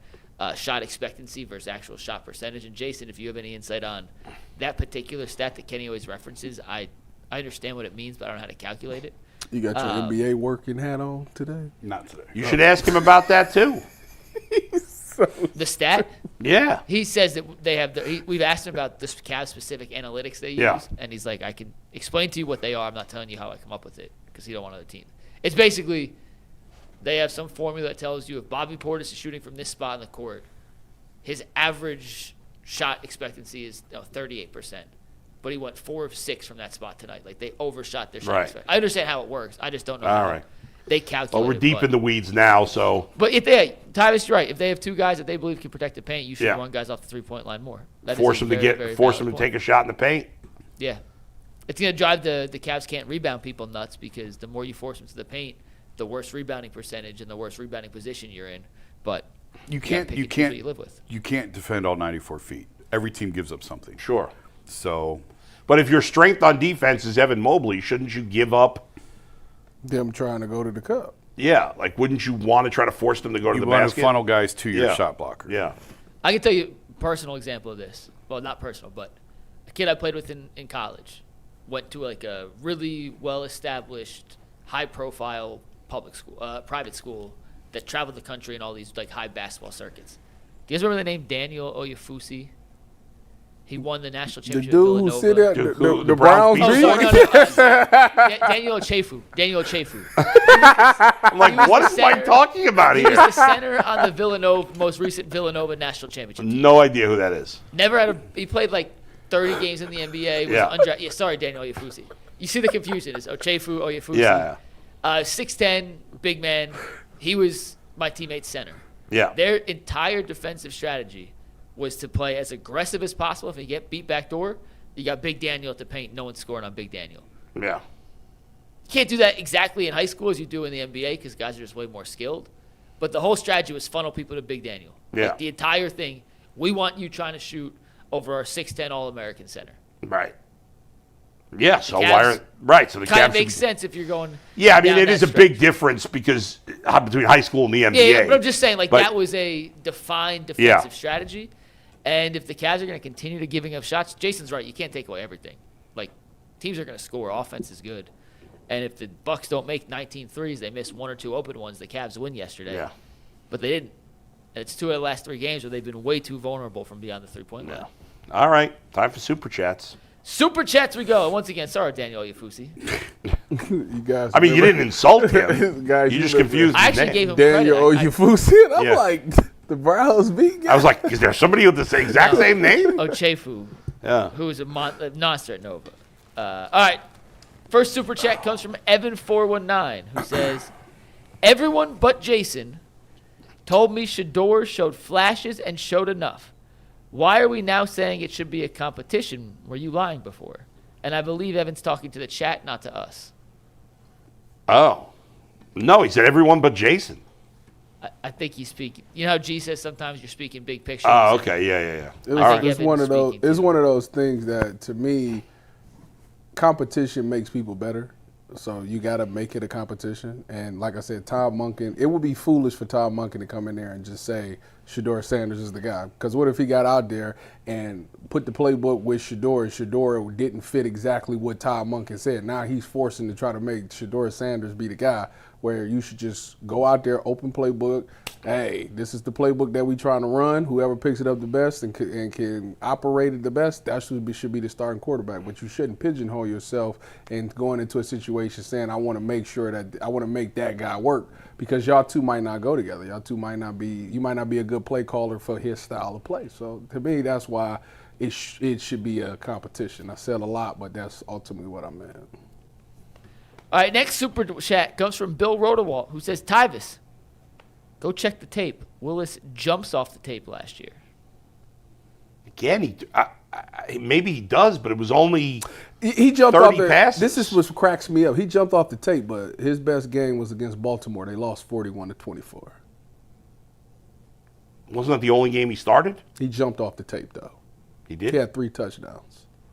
They lost 24-41. Yeah, I mean, how can we? That's really again. He might be really good, but He don't it's jump such a off. small He sample doesn't size. jump off the tape enough to win that game. Well, I mean, I agree with you. It's too small a sample size, but the defense gives up 45 points. Yeah, I mean that's. I don't know. Did he put up all those numbers in garbage time? I'll look at the box. I hope that better not be the case. Yeah. I mean, the Browns lost the Titans game, and everybody uses the Shador. That is true. Shador's. And I don't take that away from him. He played well in that game. I don't either. Just like I'm not giving him credit for playing. He didn't play well in the 2 wins at the end of the season. He made a couple plays at the end, but he didn't play well. Those weren't good games by him. I'm not going to take away credit when he played well against Tennessee, even though they lost. Yes. Tyvis, the game against Baltimore, the one Willis started, it was 27-24 going into the fourth quarter. Okay, so those are legit. And then Baltimore scored 2 touchdowns in the fourth. Right. So I can't blame Malik Wilis for that. And Malik Willis, 18-21. I wish I knew what his fourth quarter stats was. It's 21 passes. I can't. It's not enough to determine anything. It's not. Go ahead. Next super chat from Brody's Bottom Line. Jason, you a clown. Sent in as soon as you said what you said. Huh? That one was sent in as soon as you said what you said, Jason. Oh yeah, you knew everybody was going to lose their mind with that. I don't care. So who cares? Go ahead. Yeah. Next. Yes. Yes. Jason. What? Why they do this to you, man? Because people are. Brody's not a fan of Jason. You know what's funny? People take the Shador Sanders stuff very personally. People want to pay money to say they don't like me. Who's the dummy? Yeah. Yeah. So, Not unfair. I mean, say whatever you want. Yeah. It doesn't. All right. Poor Jason. Andrea ain't Jones no poor says, Jason. Ain't no poor Jason. Yeah. well, there is poor Jason because you're in the same group chat as Rich J. Crawford. So there's Rich J and poor J. I wasn't even talking like that. Yeah, we compared to Jay, but we all poor compared to Jay. Andrea Jones says Browns podcasts are silly. Getting a new quarterback does not guarantee winning. Todd was not the only person who wanted this job. Shador puts butts in seats. No, I think Todd was about one of the only people who wanted very this few. job. Yeah. Todd and Jim Schwartz. That's the list. See, only a bunch of seniors. Go ahead. Toilet Hound says Bernie looked great at the auto show yesterday. Can you guys bring him back on soon, please? Yeah, I did see some video of Bernie from the auto show. It's great that he's doing so well. Yeah, we'll have Bernie back on eventually. I haven't seen. Was he out and about? I know he's Yeah. up and moving around, which is a great sign. Yeah. He's out and about, yes. Cool. All right, those are our super chats, guys. All right. Any final thoughts? Jason's a clown. So real quick on that, and Yeah. Jason, not to pile on, but what is like, and this is not to you specifically, this is for the panel. Yeah. If someone's gonna call you an innocent name, like not a curse word, not a explicit, like expletive, as I've learned, that's how you say it, not explicit. Like a clown, a Dumbo, whatever. What do you think's the most like painful commonality word that they could call you? That's not a word either. Commonality? Nope, I made that one up on the fly. Yeah. A dunce. What's a dunce? A dullard?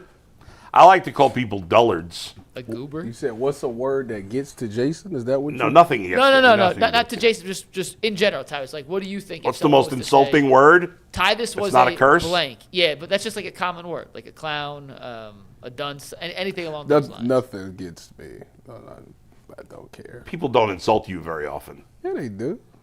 There are people that hate the fact that I enjoy being on this show because I laugh. I think you have the best Q rating on the show. Oh, he 100% has the highest Q rating. Right? I think that G. Actually, Bush you know what? does. No, Tyvis, people hate when you laugh. They really do. That's what I just said. Yeah, but everybody else has their haters and lovers. You know what I mean?